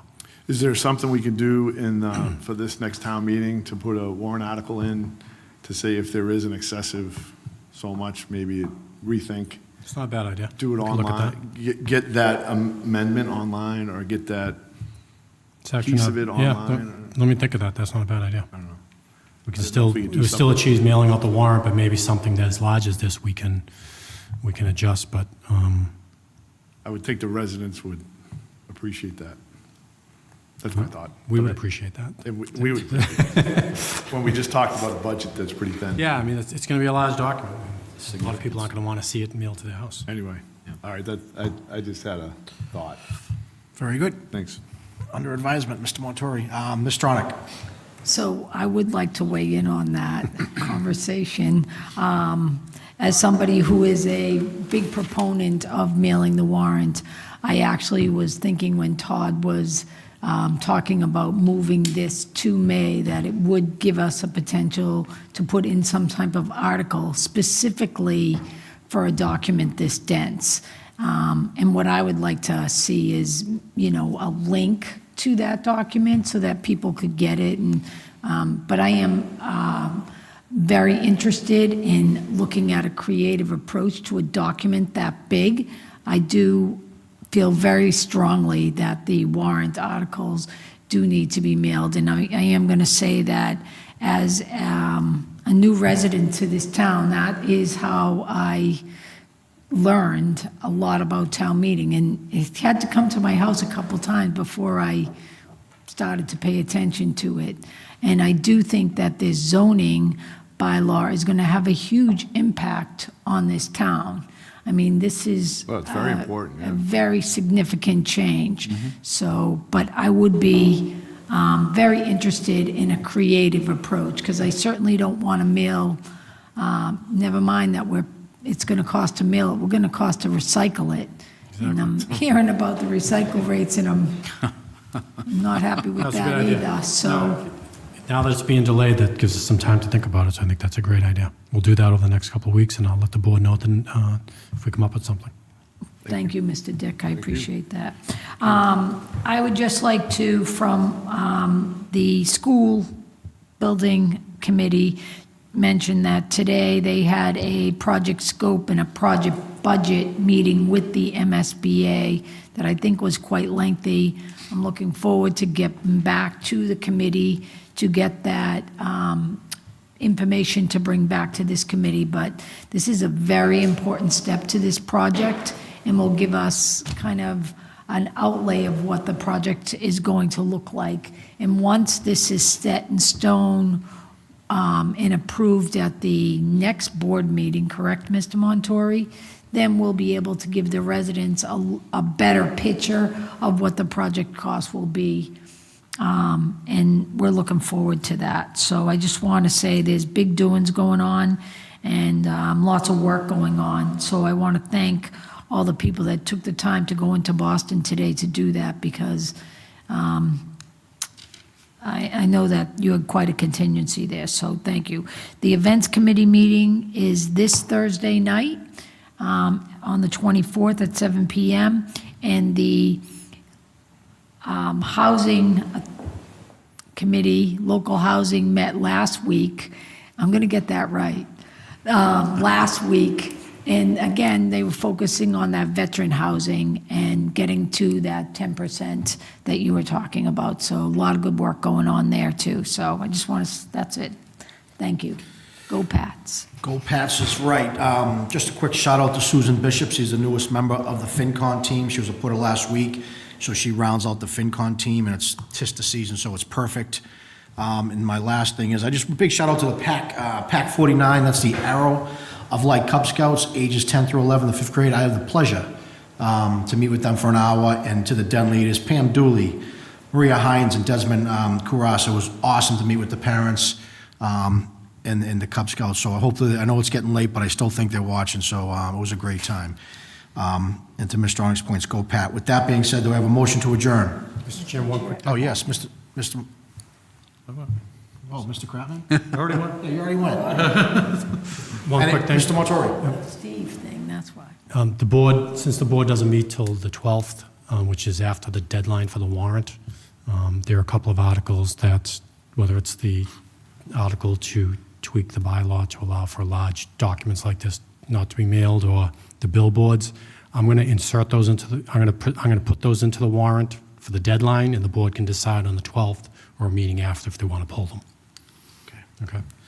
Just to give you time to. So you'll meet the deadline. I'll meet the deadline, but the board can decide later if they want to take the articles So no off. action right now is No, required? nothing, Okay, just perfect. letting you know. So we could withdraw them.